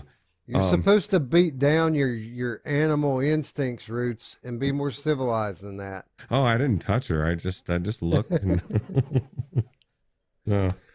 Oh, brother. Okay. Moving All on, back to some more awards. right. Marco, Polo. Marco, Polo. Marco Polo Award, best world to explore. Now this was a difficult one. We had a lot of different suggestions here for this one, and a lot of great games to explore in VR, and great worlds, I guess I should say. And really, when we boiled it all down, there was three that really stood out, right? hmm Yeah, it was three, and we kind of went back and forth for a while because a lot of the worlds were really cool to explore, but they were very samey, not as different as you explored it. Like Stormland, man, we love Stormland. You even said that's your favorite, personally, your favorite place to explore. And but as we were looking at everybody's answers in the Discord and talking amongst ourselves, we decided that it just is, a lot of it is the same. It's just, what was the other one we talked about? Yeah, so like Stormlands, like Root said, I probably have more fun with the exploration gameplay in Stormlands than anything, but that was more of a locomotion thing. Like I like moving around in that world. It's a beautiful world, but it's very same. And same thing for No Man's Sky. It's infinite exploration in No Man's Sky, but it's procedurally generated. And what do you end up finding in No Man's Sky? More carbon, more minerals and stuff to build with. You don't really find much in this universe, right? Another animal that's colored differently from the last one you saw, and it's definitely different stuff, but the same, and that's exactly what we were saying, and that's why we went with Asgard's Wrath. And again, as you're exploring, like even just the different puzzles and areas you're unlocking and going into dungeons, and like this is hands down the most exploration I've done. Like I've put in 18 hours into this game, and I feel like I'm probably halfway or a little bit less than halfway done, and it's just it's huge. So yeah, so many diverse environments, so many different things you can find in these dungeons and in these open worlds that you visit. Just so much game here that it never feels like it's the same thing over and over again, or at least it hasn't so far. So yeah, a lot of great choices here, but as has been the case with many of these categories, Asgard's Wrath really the one that sticks out the most. yeah, absolutely. All right, the next category, one of my favorite categories, because it's one of my favorite genres in VR. It just feels good to shoot stuff, Roots. It just feels good to shoot stuff, and no name is synonymous with shooting things like the name Lee Van Cleef.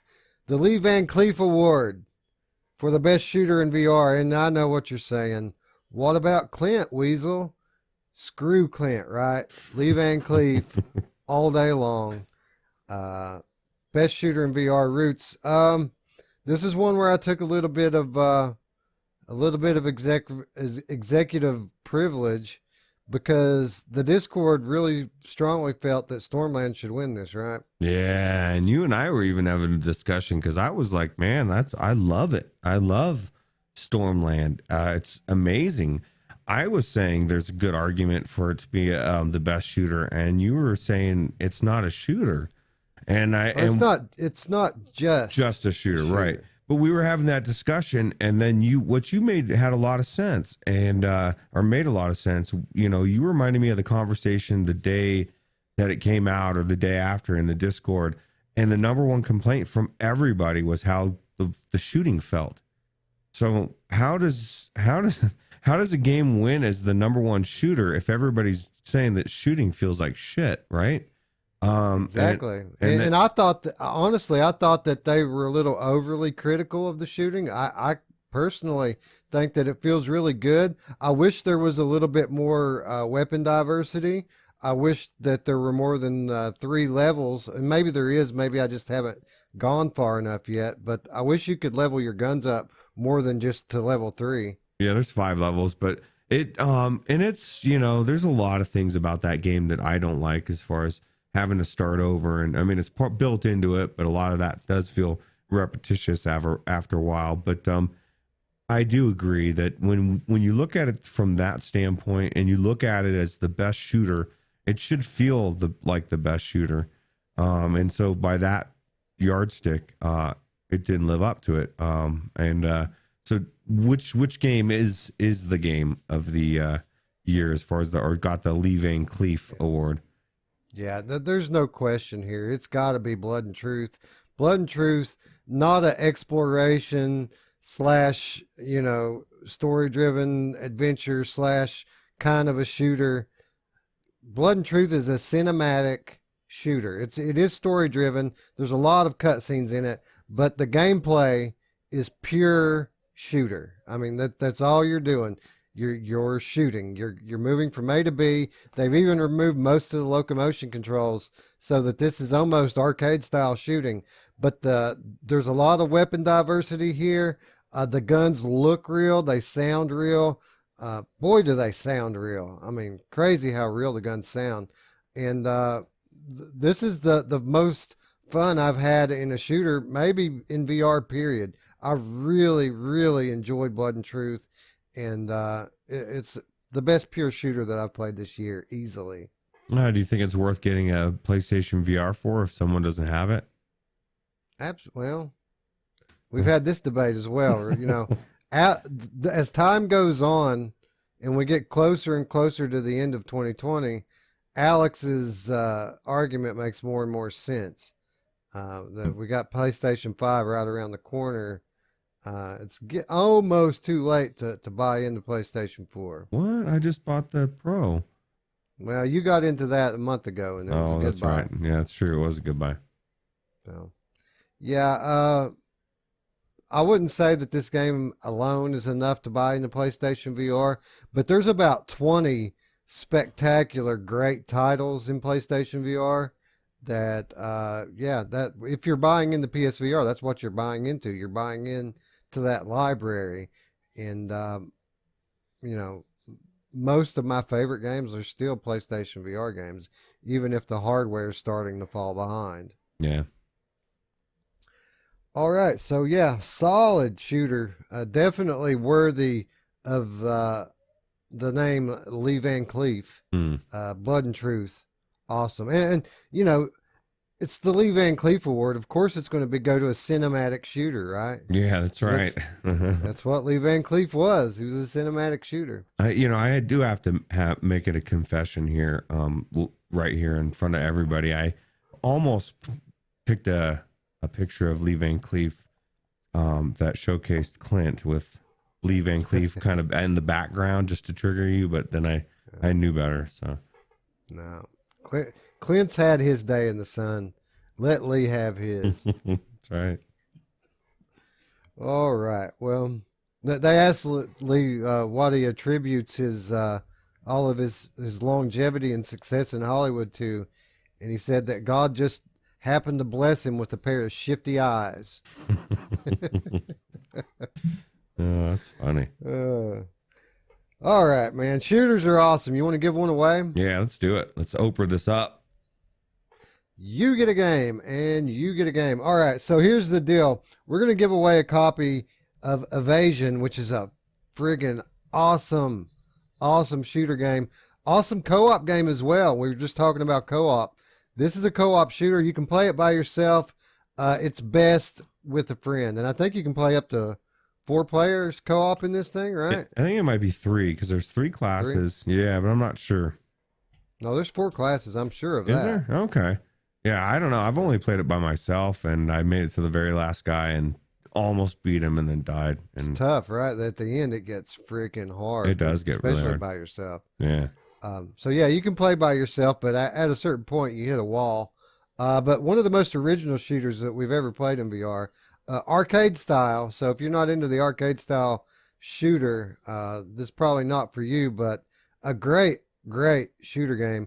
And what we're going to do here, we're going to give a Oculus Rift version away in the chat.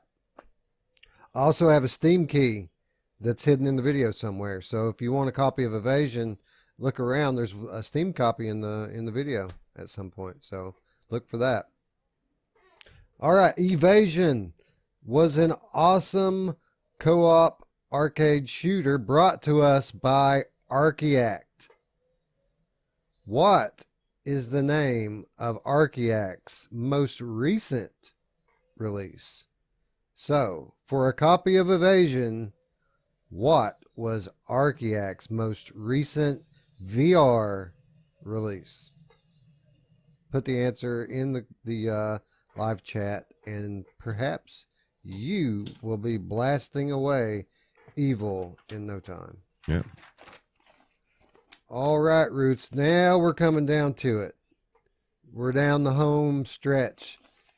We're out of the genre awards, and now we're getting into the big dogs, the games of the year per platform. And the way we're going to do this, it's going to be fast and furious. We're going to do an award and a giveaway. An award, a giveaway. Award, a giveaway. And the way this is going to work, we're going to do PSVR Game of the Year, give away a PSVR game. Quest Game of the Year, give away a Quest game. PCVR Game of the Year, give away a PCVR game. So that's what we're going to do for the next little bit here. So say hi to Oprah, say bye to Oprah. You're going to get ready to see her again in just a moment. PSVR, first of all, PSVR Game of the Year. A lot of good ones out on PSVR this year. Not quite the year that they had in 2018. Well, let's be honest, not even close to the year they had in 2018. But some solid ones. In my opinion, it really came down to two, right? Yeah, yeah, and it was very close actually, and we went back and forth. But in the end, we went with what I think is the best one, right? Yeah, yeah, I think so too. And even though there are respected PSVR content creators out there who are saying that Golem is the best PSVR game ever, you know, it's the second best of the year. Let's be honest, because the best PSVR game this year was Blood and Truth, hands down. You know, we've never had an action game quite like this in VR, have we? No. And as a matter of fact, whenever people talk about Defector on PC, they say it's the Blood and Truth of PC, right? VR, which is, I know you're not. It's not close. It's different. But what I'm saying is, usually it's the other way around. Usually the PlayStation VR game is being compared to a PC VR. This is the game that's like this game. But this is one of the games that did it right, and the story in this is top notch. I mean, it's got a lot of cutscenes, but it needs to have a lot of cutscenes because it's a very amazing story, right? Yeah, and it's not just you know, it's not just career video game actors that they're telling the story with. These are actors that you'll see in television and in movies, legit actors. This is the type of experience you kind of wanted Vader Immortal to be, right? You wanted it to be a little more of a game. It's cool to be in a movie, but you'd like it to be a little more game-like, and that's what you've got here. This is it goes back and forth from being a cinematic experience and being a high-pace action game. And the cinema scenes in this were better than those in Defector. The action scenes in this were better than those in Defector. Defector was a great game, one of the best of the year, but Blood and Truth, one of the best PSVR games ever. I mean, just a great game. Yeah, absolutely. All right. Deserving winner, Game of the Year, Blood and Truth. Contender, real contender for overall Game of the Year as well, which we'll get to in a little while. But first, let's give away a PSVR game, right? Let's see Oprah. I want to see Oprah. There she is. Yeah, you get a game, and you get a game, and you get a game as well. So we're going to give away Apex Construct here. We've got a PSVR copy we're going to give away right now. I think that we also have a Oculus Quest copy of Apex Construct that will be floating around in the video somewhere. So you Quest owners out there, GST, I know you're watching. You maybe not live, but you don't have to watch live to catch the codes in the video, right? That's right. Look around in the video. There's a Quest code for Apex Construct in there somewhere, and one of the better ports to Oculus Quest, really very, very close to the PSVR version on Oculus Quest. Yeah, and it's actually a good story, and it's got a lot to it. So it's one of the better titles for the Quest. Yeah, 100%. A great Oculus Quest title. Apex Construct for PlayStation VR North America. Apex Construct was developed by Fast Travel Games. Which recent VR sequel did Fast Travel Games assist in the development of? So Fast Travel Games didn't per se develop this game, but they were called in as help for another big name sequel in VR. What was that game? Name it, and you will win a copy of Apex Construct on PlayStation VR. All right. Congratulations to whoever won that game. Let's move on to the 2019 Game of the Year Oculus Quest Edition.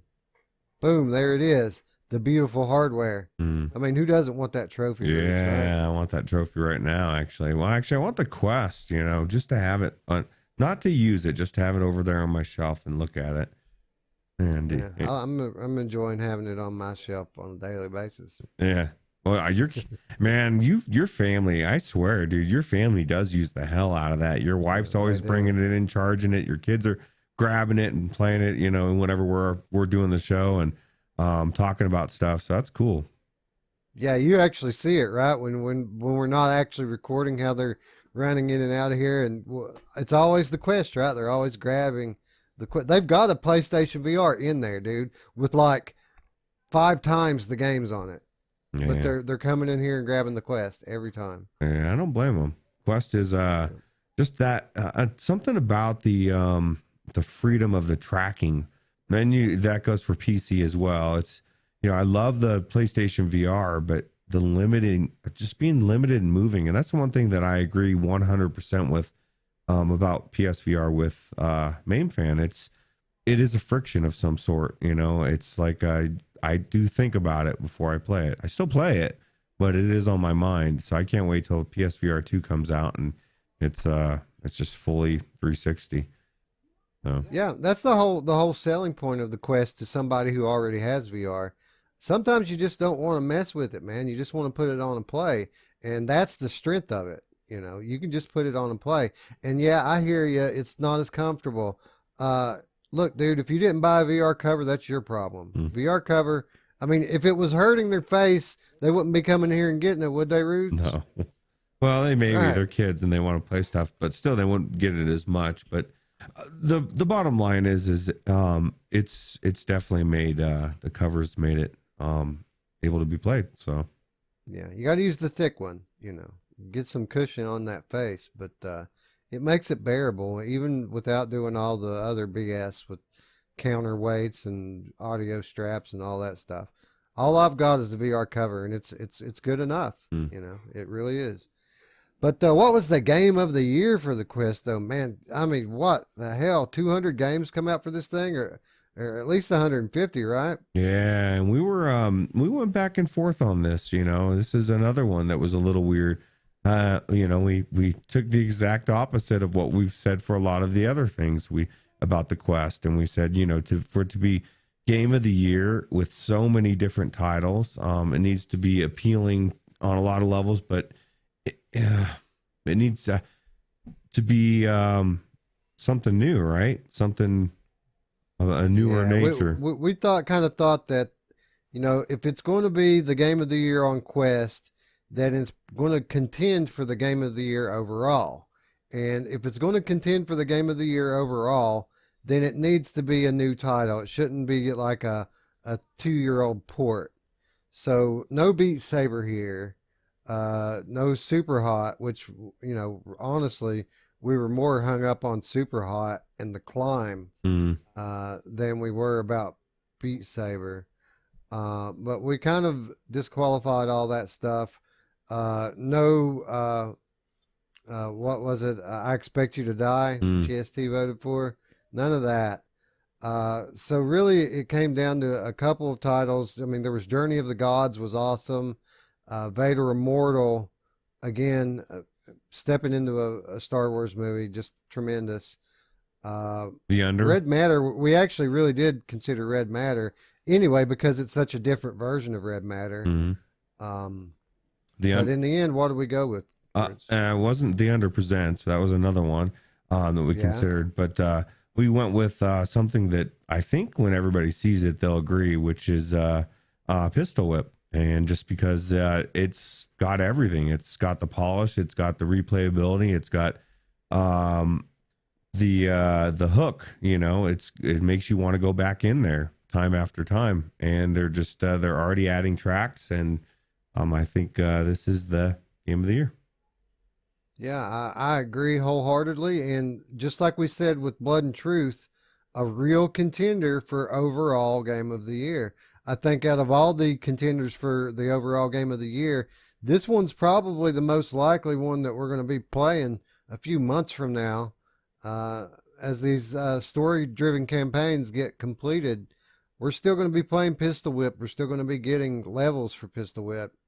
So I think it's a real contender for overall game of the year, not just game of the year on Oculus Quest. Yep. And a real contender for 2020 game of the year on PlayStation VR, right? Yeah, that's true. It is coming back out in 2020, right?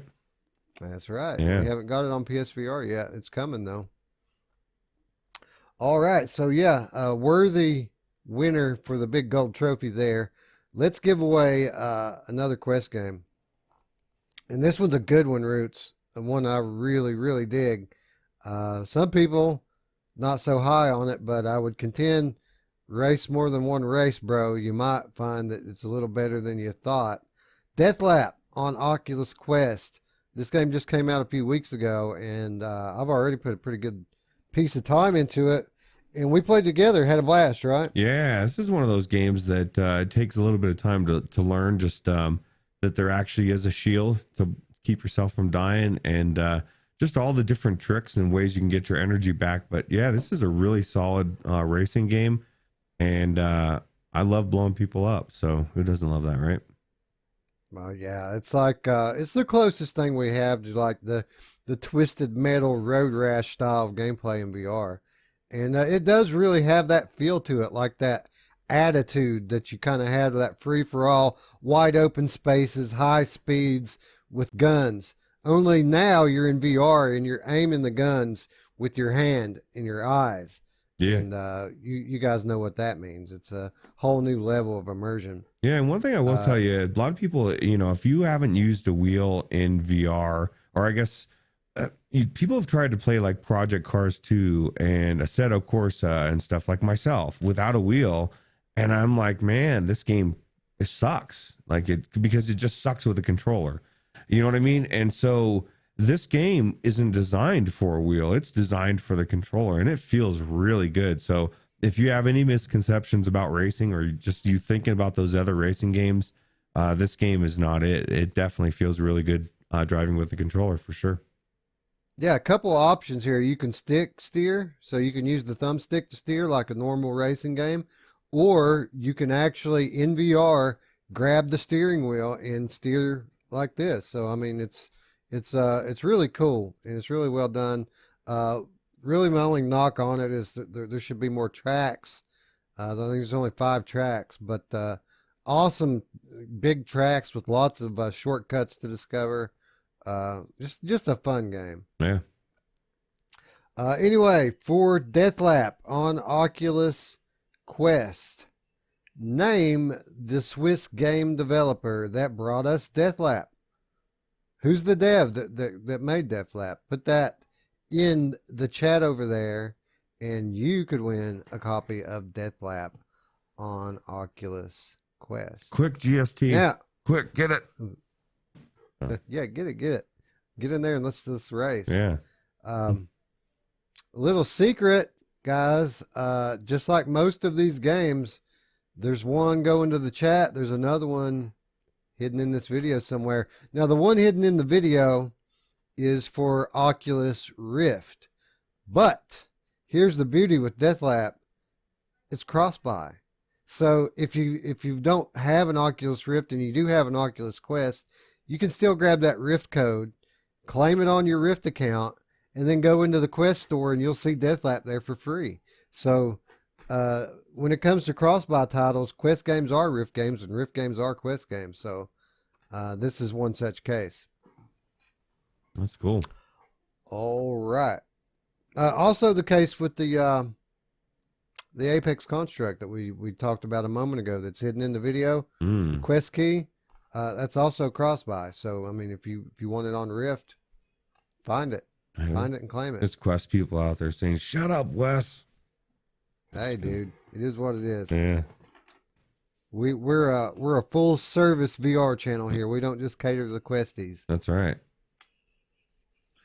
All right, coming down the stretch routes, PC VR game of the year. Not so easy this year, huh? Nah, this was the hardest one, just because there's so many different games on for so many different reasons, and we went through all of them. We had the Tetris Effect. Yeah. Stormland. We, what was, Pistol Whip. Yeah, Defector. Like each one of them had something different to add to the table and why it could have been the best game. Boneworks. Yeah, Boneworks. Oh, dude, man, best physics, hands down in a game. Fuck Sword and Sorcery. I hate that game. Let's see. I think was there any other ones out there we're missing? Well, there's the winner. No, the winner. That's right. Yeah. And if you haven't heard the name, it's because we haven't mentioned it. It's Asgard's Wrath, shocker of the year, right? Yeah, right. But legitimately, we did go back and forth many times in different ways. Like Stormland feels so good, right? Trevor Saves the Universe, also another one of the best VR games ever, came out this year. Yeah, Blood and Truth. Of course, that's not for this platform. PC. But yeah, so anyway, yeah, that's definitely the game of the year. So yeah, PC VR game of the year, Asgard's Wrath. Basically, the bottom line is Asgard's Wrath raised the bar. It raised the bar, and no one else since then has raised it higher. This is the standard in PC VR. This is the standard to which all other games aspire. Mm-hmm. It's the game that showed us that the level of quality in flat games is possible in VR as well. And I mean, there's not a whole lot to say about Asgard's Wrath. We haven't said time and time again.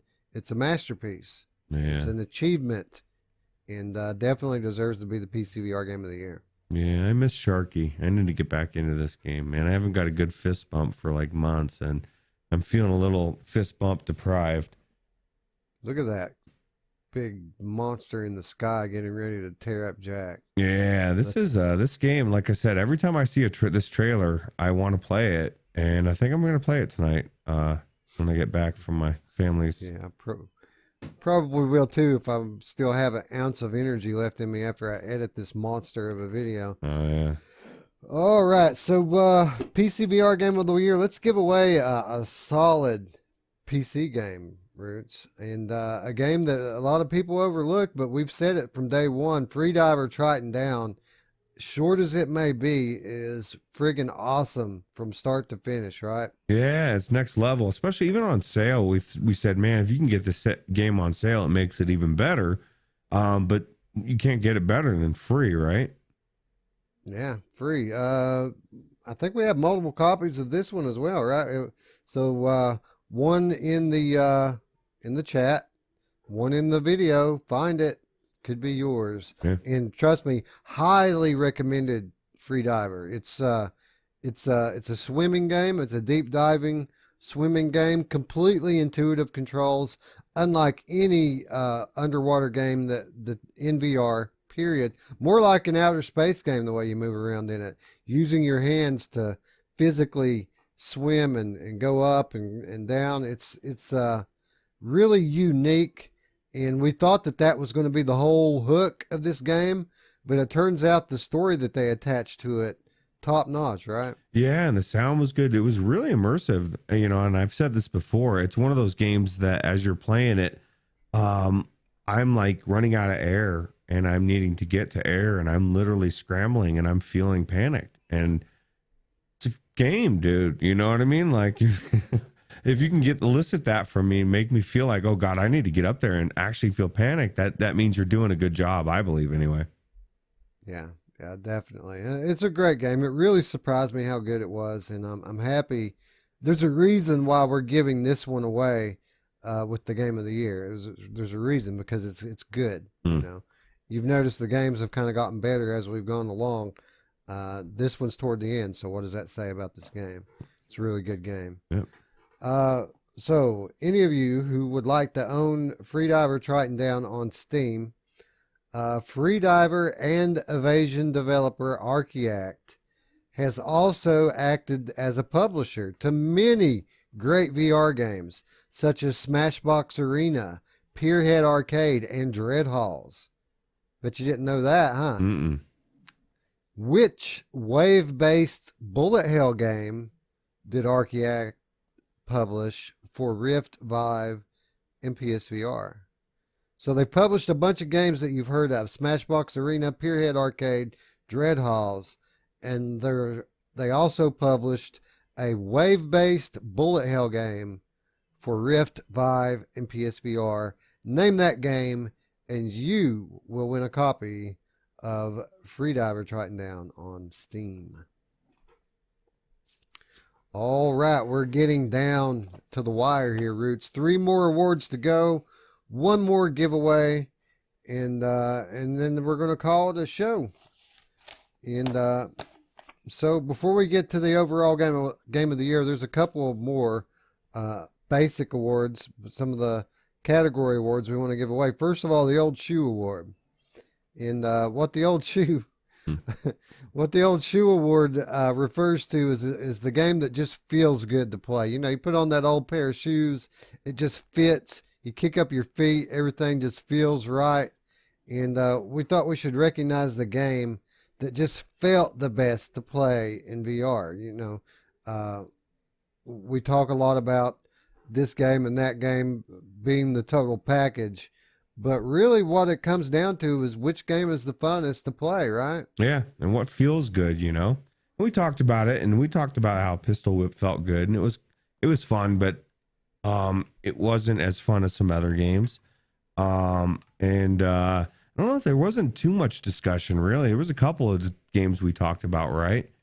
Yeah, we pretty much, when we made this category, we knew who was going to win, because hands down, Stormland, probably the most fun I've had in VR, just flat out playing day to day. The most consistent, we'll say, experience in VR. Every time I get into this game, I basically play it until I can't play it anymore for whatever reason. I have something to do. The computer overheats, whatever it may be. I play this game until it makes me stop, right? Yeah. This is one of those games that just feels better the more I play it. Awesome hands, great co-op. Yeah. Great exploration. It's got pretty much everything. You know, and the gameplay, I think the gunplay to me felt good. I know a lot of people complained, but it's mostly because it didn't have a lot of different types of guns. So, I agree. I think the guns feel good in this, and really you can get pretty good range on it. I mean, you can stand on a mountain on a neighboring island in some cases and shoot long distance if you're a good aim, and nail some of these guys on all the way across the fog on the other peak. Yeah, which I thought was really cool and really fun. Yeah, I just love flying around and bouncing myself off the cloud and shooting up. I was telling Scion when we were playing, he was trying to tell me, "Oh, you can't go as fast." I said, "I don't care about going fast, dude. I want to fly, you know." And you can get yourself going fast. You just have to angle yourself. It's one of those things that the more you move around and you learn how to move around, you start doing things that you couldn't do before, and that's what I love about it. So, Just feels right. yeah, Right? yeah, like an old shoe. Like an old shoe. Yeah, I beat you to the punch, dude. Hell yeah, it feels good. There you go. Way to go, Roots. Yeah. Oh, sorry. All right. One more award before we get to the overall game of the year, and this one, an important one, Roots. Yeah. The game changer. And that's the reason why we put this one last. This is the game that's most likely to make a lasting impact in VR. Yeah. And there's somebody right there that made quite the impact in VR. The game changer. We're living in that dude's world right now, basically. Yeah. And it may change over the next few years, but if you don't, if you love what VR has become or hate what VR has become, there's the man you can thank or curse at. It's all about that guy. Yeah. Yeah, the Game Changer Award, the game most likely to make a lasting impact. And I want to put an emphasis on that word, lasting impact, because that's really what it came down to, right? Not the biggest impact. We're talking about the one that's going to last, right? Yeah, we had that conversation too. And that's what a lot of it was, nitpicking the exact wording of what we put, because we're looking at our things and we're like, lasting impact. Because my first instinct was Asgard's Wrath, hands down. And then I thought, or I think you might have even said it, you know, we're months away from Alex, and Alex is probably going to knock the shit out of Asgard's Wrath. We don't know, but eventually it's not a lasting impact, right? Yeah, it's a huge impact, that Asgard's Wrath, probably the biggest impact we've ever seen in VR thus far. But when we're talking about a lasting impact, we're talking about something that's we're going to see the impact over months and even years. And right now, the impact that Asgard's Wrath made was by raising the bar in VR, the standards of quality. But do we think that in come summer 2020 that Asgard's Wrath is still going to be holding the bar? It might, but with games coming out like Half-Life Alyx and The Walking Dead Saints and Sinners, Medal of Honor, I say that it's unlikely that Asgard's Wrath is still holding the bar come this time next year. So when it comes down to it, the game that probably had the biggest, most lasting impact is Boneworks, because for all of its flaws, the physics groundwork that they laid with this game is going to be built upon and improved upon in games going forward into the future, and even likely to have made an impact on the work that they've done in Half-Life Alyx as well, right? Yeah, I've been waiting to look at these hands. Look at those hands, dude. They're just amazing. The best hands in VR, bro. Yeah. Because they can do this. Yeah, and I did. MainFan did this in his video, and I like that. But yeah, so that is one thing I do. I knock the index controllers, but I do want full fingers, you know, just like we said Vive people knocked the touch controllers and they couldn't do what we did. So I'm not going to hate on the index because I can't use them, and because I plan on getting one eventually. So I'll be there eventually. But I don't know, man. This game is, like you said, next level, and just the way that they use the physics in this for the puzzles, I think will be something that we'll be seeing in a lot of games. And you even said that the people that were doing Alex have seen some inspiration from this game a little bit, right? Or at least yeah, well, I mean, they work closely, the Stress Level Zero people and the Valve people, so they're very familiar with each other's work, and I'm quite sure that they've implemented, they've both borrowed from each other. Yeah. And I think that like I said, the groundwork that they've laid with the physics in this game, not necessarily even that you'll see it being one for one replicated in another game, but some of the things that they did wrong in this game, we're going to see other games purposely avoid. and that's an impact as well, right? Yeah, like even the reversing shit. What's the name of it? Inverse kinematics. Fuck, man. Fuck that shit. Yeah, inverse kinematics, dude.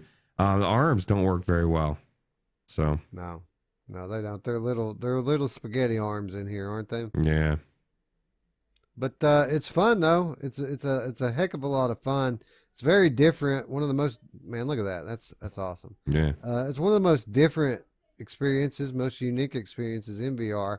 And what I really loved about this game was just the presence I felt. It felt very real, this game. Not just because of the physics, but because of just the quality level of the game, period. Yeah, the puzzles are right up your alley, man. You know, I think any puzzle game, but it's just physics puzzles are definitely really cool. They're different. So yeah. I really, I enjoy this game a lot. Right up there with Stormlands as far as gameplay time, in VR this year. I mean, I probably, Stormlands and Boneworks, I've put more time into than Asgard's Wrath. So what does that say? yeah, well, it tells you that maybe you're more into these type of games than melee games. I don't know what that tells me. Yeah, they're solid games. What it says, and what it also says is there's a little bit of question in the air when we talk about the overall game of the year, because sure, Asgard's Wrath, PC game of the year, but we just said it. We're most likely we had more fun playing Stormland. Boneworks a lot more likely to have a lasting impact. So you know, Blood and Truth, probably my favorite thing to do in VR is to shoot. Blood and Truth, my favorite shooter, maybe ever in VR. Yeah. And then on Oculus Quest, we had Pistol Whip, Game of the Year, which is probably going to be, out of all of these games, is probably going to be the one that I'm still playing a year from now, where all the other ones are going to be gathering digital dust on the digital shelf. So a lot to consider, right, when you're considering the Game of the Year? Yeah, I just overall. Absolutely. And I just realized, man, my baby didn't make the list, man. What is this? How about that, man? Yeah. What does that say about 2019 that Audica, the one game didn't even make the list? Yeah, I want to flip some tables over. I want to burn some shit down, and I want to call this thing rigged, even though I helped pick it. But no, I was thinking about that this morning. As I was looking at the list, I realized, oh shit, man, it didn't, because I just didn't even dawn on me. I didn't even really think about it. But yeah, it tells you halfway through the year, I thought that was it, man. That was definitely one of the best games of the year, and it's still amazing, and I love it. It's just there's that many games out there that are better in a lot of ways. So that says everything about 2019, because 4 or 5 months ago, we thought Audica was a lock for you for Game of the Year. We honestly thought it was a wrap. It was going to be Audica. That's it, done. We needed to quit saying it because we were giving away our end of the year show. We didn't want to give it away. But here we are, 32 award categories, Roots, and we didn't even bring Audica up. Yeah. I feel like we didn't even mention it. I failed it. Definitely pick it up. It's definitely a good game. Yeah, it's a great game. It's just so many great games, Yeah. And Audica coming to Quest next year, so a candidate for 2020 Game of the Year. Yeah, if you haven't played Audica, Maybe. definitely should be playing it, I think. And it's definitely not going to be Game of the Year, but it's Game of the Year in my heart. And that's all that matters. So. All right, so what was the Game of the Year? Do we go with the best shooter? Do we go with the most replayable title? Do we go with the one that was the most fun to play? Do we go with the one that's going to have the biggest, longest lasting impact? Or are we going to go with the one that raised the bar? Yeah, we're going to go with the one that raised the bar. We're going to go with the Asgard's Wrath because it is the overall package. It is the best game overall in every category. It's got something, and it comes together in something that is really what the best example of a built from the ground up AAA title.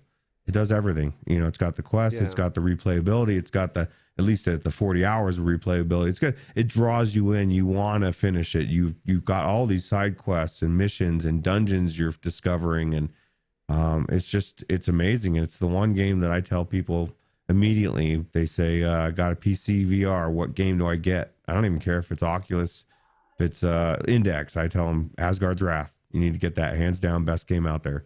So. We highly considered putting Stormland as the game of the year, both in PC and in the overall, because we've enjoyed it so much. But this is one of those cases when you go to our Discord and look at the votes, it was unanimous. I don't think one person chose anything other than Asgard's Wrath, and there's a reason for that. Not only is this game, raised the bar for all future VR games, but it changes how we look at our library, our beloved games that we've loved for so many months and years now. We don't look at that stuff the same anymore. That's why we call it the Asgard's effect.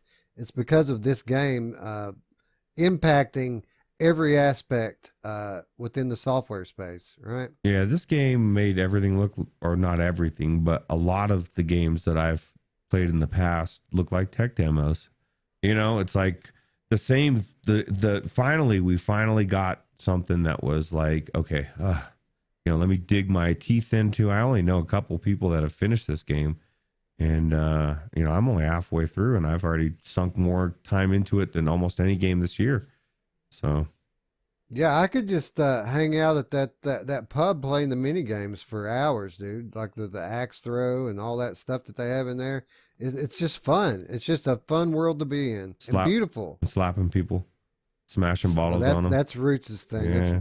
Ruuts likes to screw with people, whether they be real or not. Yeah, well, those people get so pissed in the bar, man. They're just trying to enjoy an ale, and this guy comes in, starts playing slappy. So. Anyway, yeah.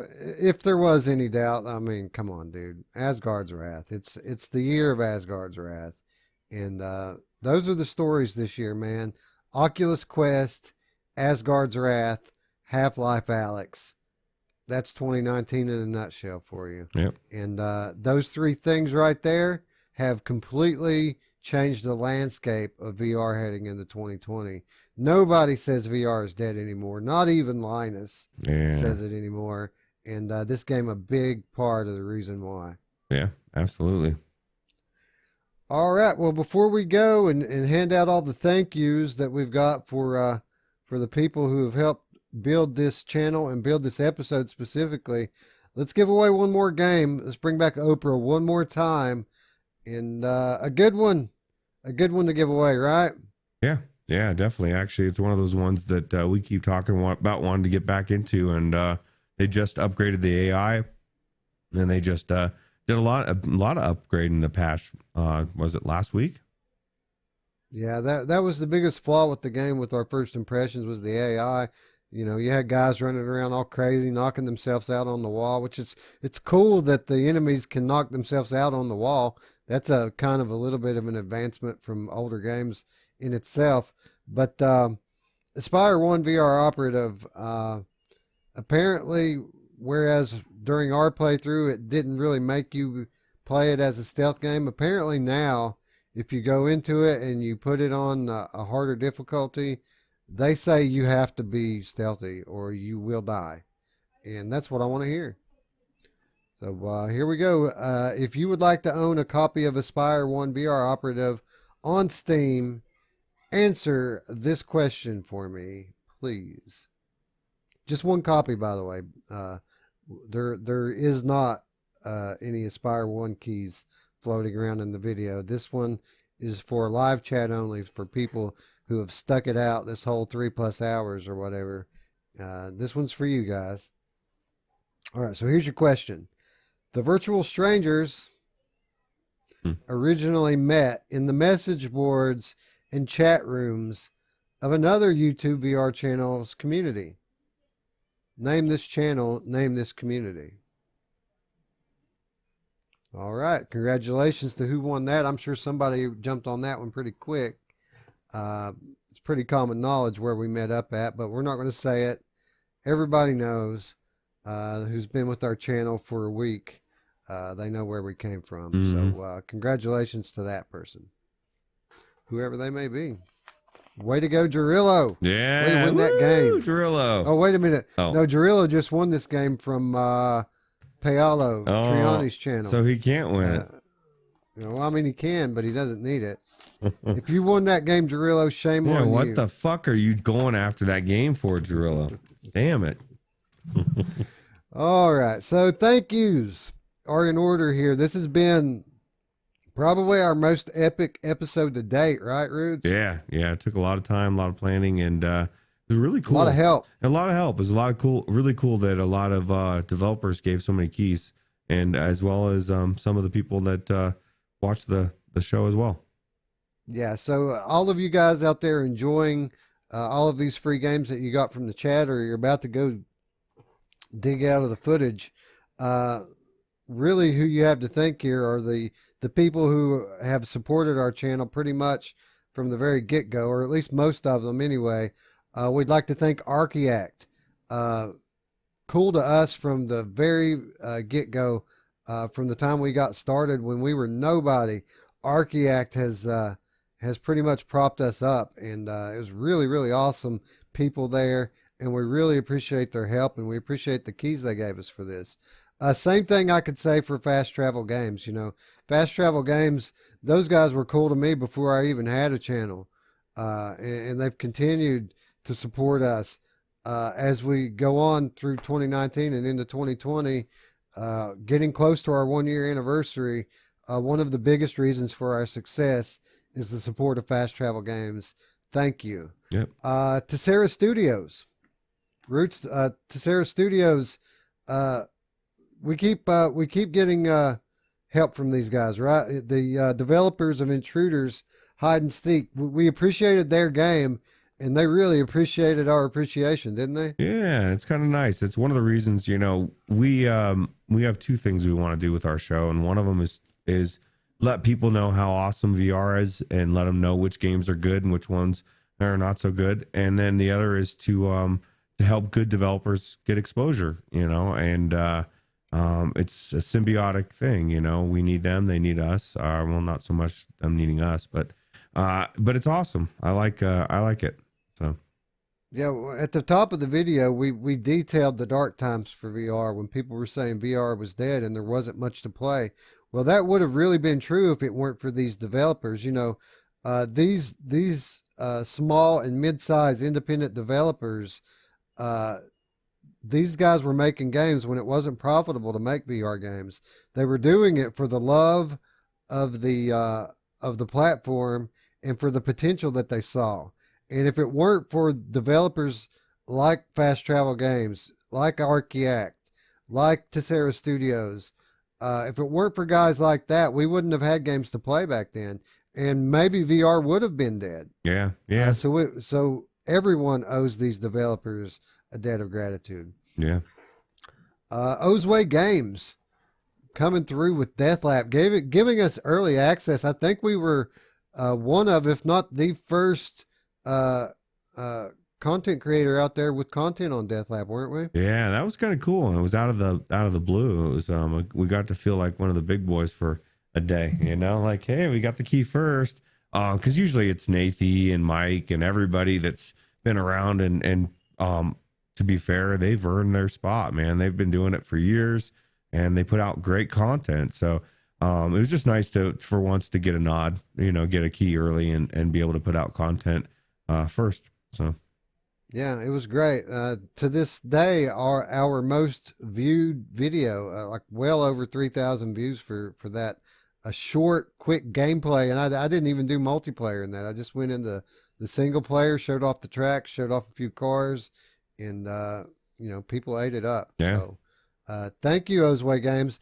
Not only did they give Ruuts and I both an early copy, but they gave us 2 each. So that's why we had 2 to give out here. They just told us to go ahead and keep them or give them away, do what we saw fit with them, and it was just perfect timing for the 2019 show. So you guys get to enjoy the fruits of their generosity. Absolutely. And it's such a good game. Metanaut, the developer behind Gadgeteer, main fan when he was on our channel, was one of the first people to really praise Gadgeteer for being as great as it is.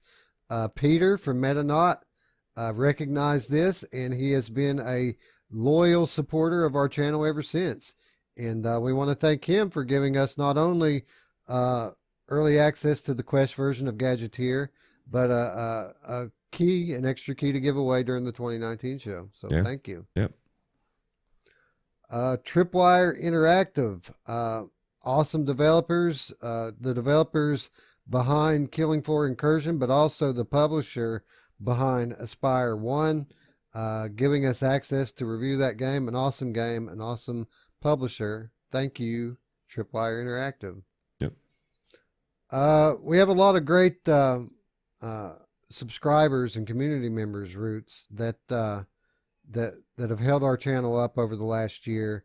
Not many as active though as Chris Gould, right? Yeah, absolutely. And it's one of those things that didn't he gave some keys, right? Did he give some keys? Yeah. He gave us about 5 different big name, well, four keys he gave us, but big titles to give away. And he didn't have to do that. It was much appreciated. Yeah, absolutely.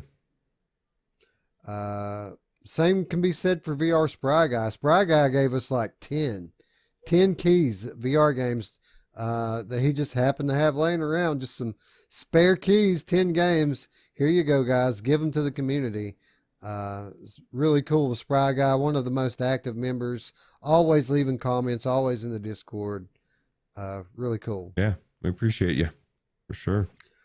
All right, so those were the basically the most instrumental figures in our giveaway for the 2019 show. So thank you to all those people. We also want to thank the many other scores of developers that have given us review keys over the years, or information, or access. Blair Renaud comes to mind, giving us access to Technolust and Lo-Fi when we had a couple 100 subs. Always been accessible. Not always been the friendliest guy in the world, but always accessible, and never fails to respond when I need to talk to him. So thanks to that guy. Thanks to Anthony, right? VR365. We've got a lot of friends that are content creators, Roots. A lot of subscribers, a lot of friends that are content creators. None of them give us the ongoing support like Anthony at VR365, right? Yeah, what a good guy. What a great show, too. If you don't know what VR365 is, first I question what rock you just crawled out of. But no, it's he's definitely he is made to do what he does. He's really good at it, and he's one of the reasons why I like to do what I do. So yeah, and if you're watching this live, stay tuned. He's going to be talking about his game of the year here in about another hour or two. So click on over to the VR365 channel shortly after we end here, and he'll be going live on the air. Absolutely. Yep. Yeah. Thanks to Justin and Alex, our former compadres and co-hosts, not only for helping us get the channel started, but for continuing to be active members on our Discord and in our community. Those guys are in there every day, even more so than we are a lot of the times. So thanks to those guys. Yep, absolutely. And for that matter, thanks to all the members of the community who engage in the comments and in the Discord day in and day out.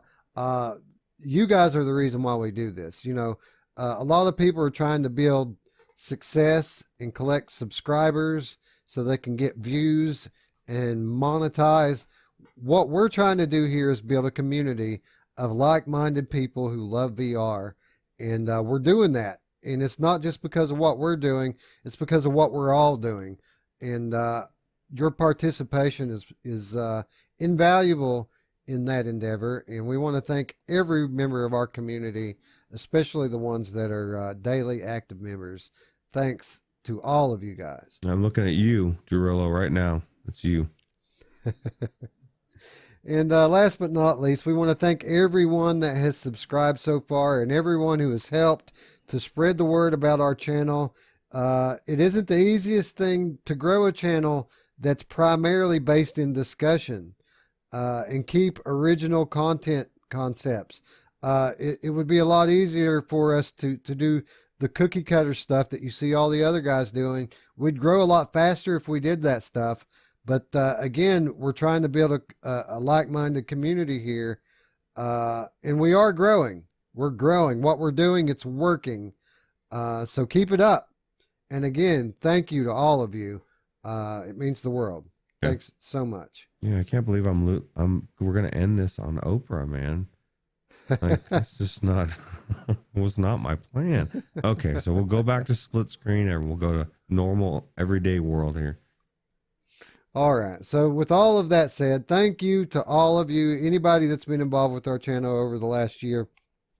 We appreciate all of you. 2019 was awesome.